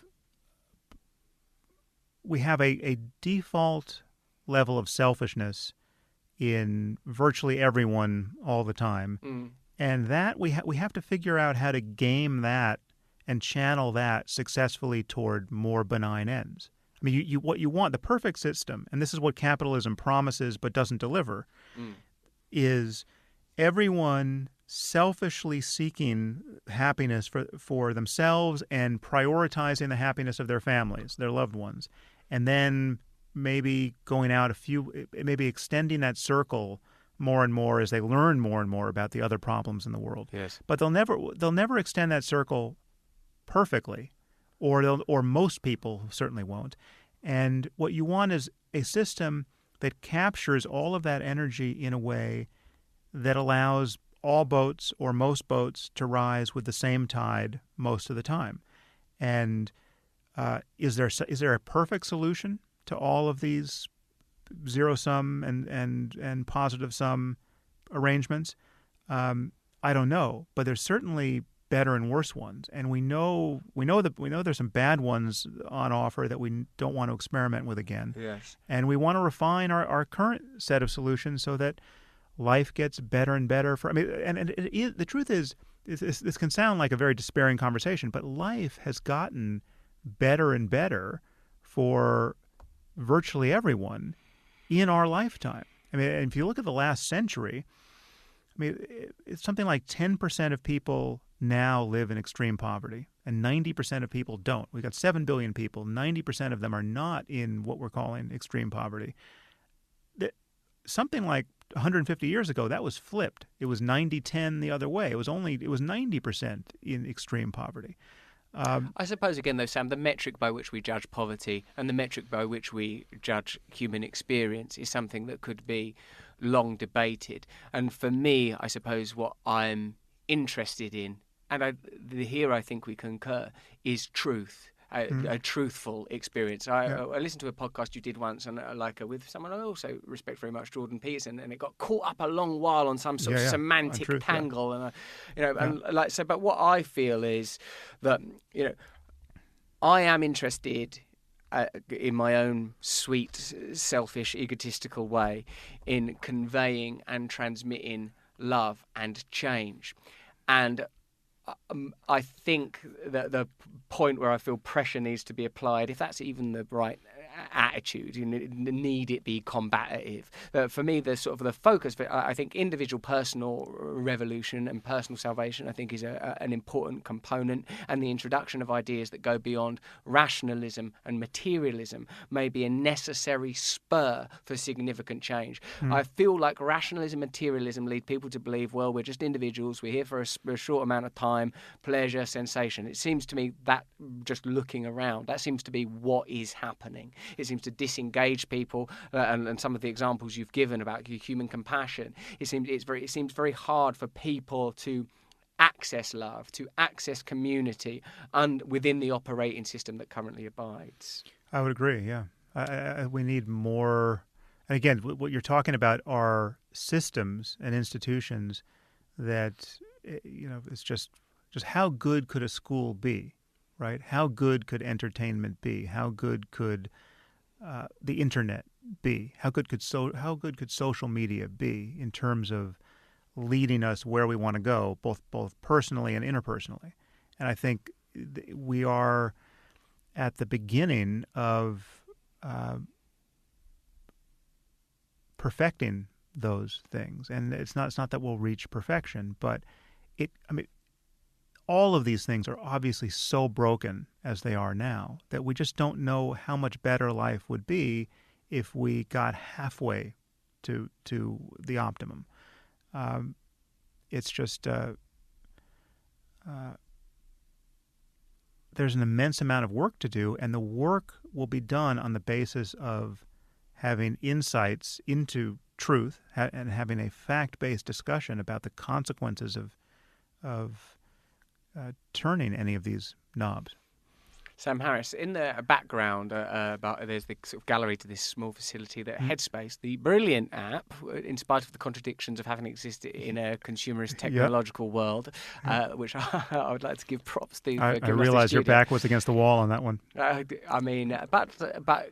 where we're going, there ain't no wall, to sort of semi-quote Doc Brown. In the transcendent realm, the wall, the me, the you, all one, all glorious oneness. People have been holding up like ice skating scores, like 45 45 minutes. You're 45 minutes late, yeah. We're at 120 minutes now, just the duration of the podcast. Right. Now, for me, it's been a great joy and a great pleasure and a rigorous intellectual workout to speak with you, and I've enjoyed it very much, Sam Harris. I'm most grateful, and I've returned to the idea that conversations are what's likely to produce change, particularly conversations between people that don't automatically agree on the most significant issues. So I'm incredibly grateful to you. Yeah, Thank you. Likewise. Well, thank you. Thanks, man. Yeah, keep it up. Cheers. Godspeed. God bless you, Sam Harris, and science and everything.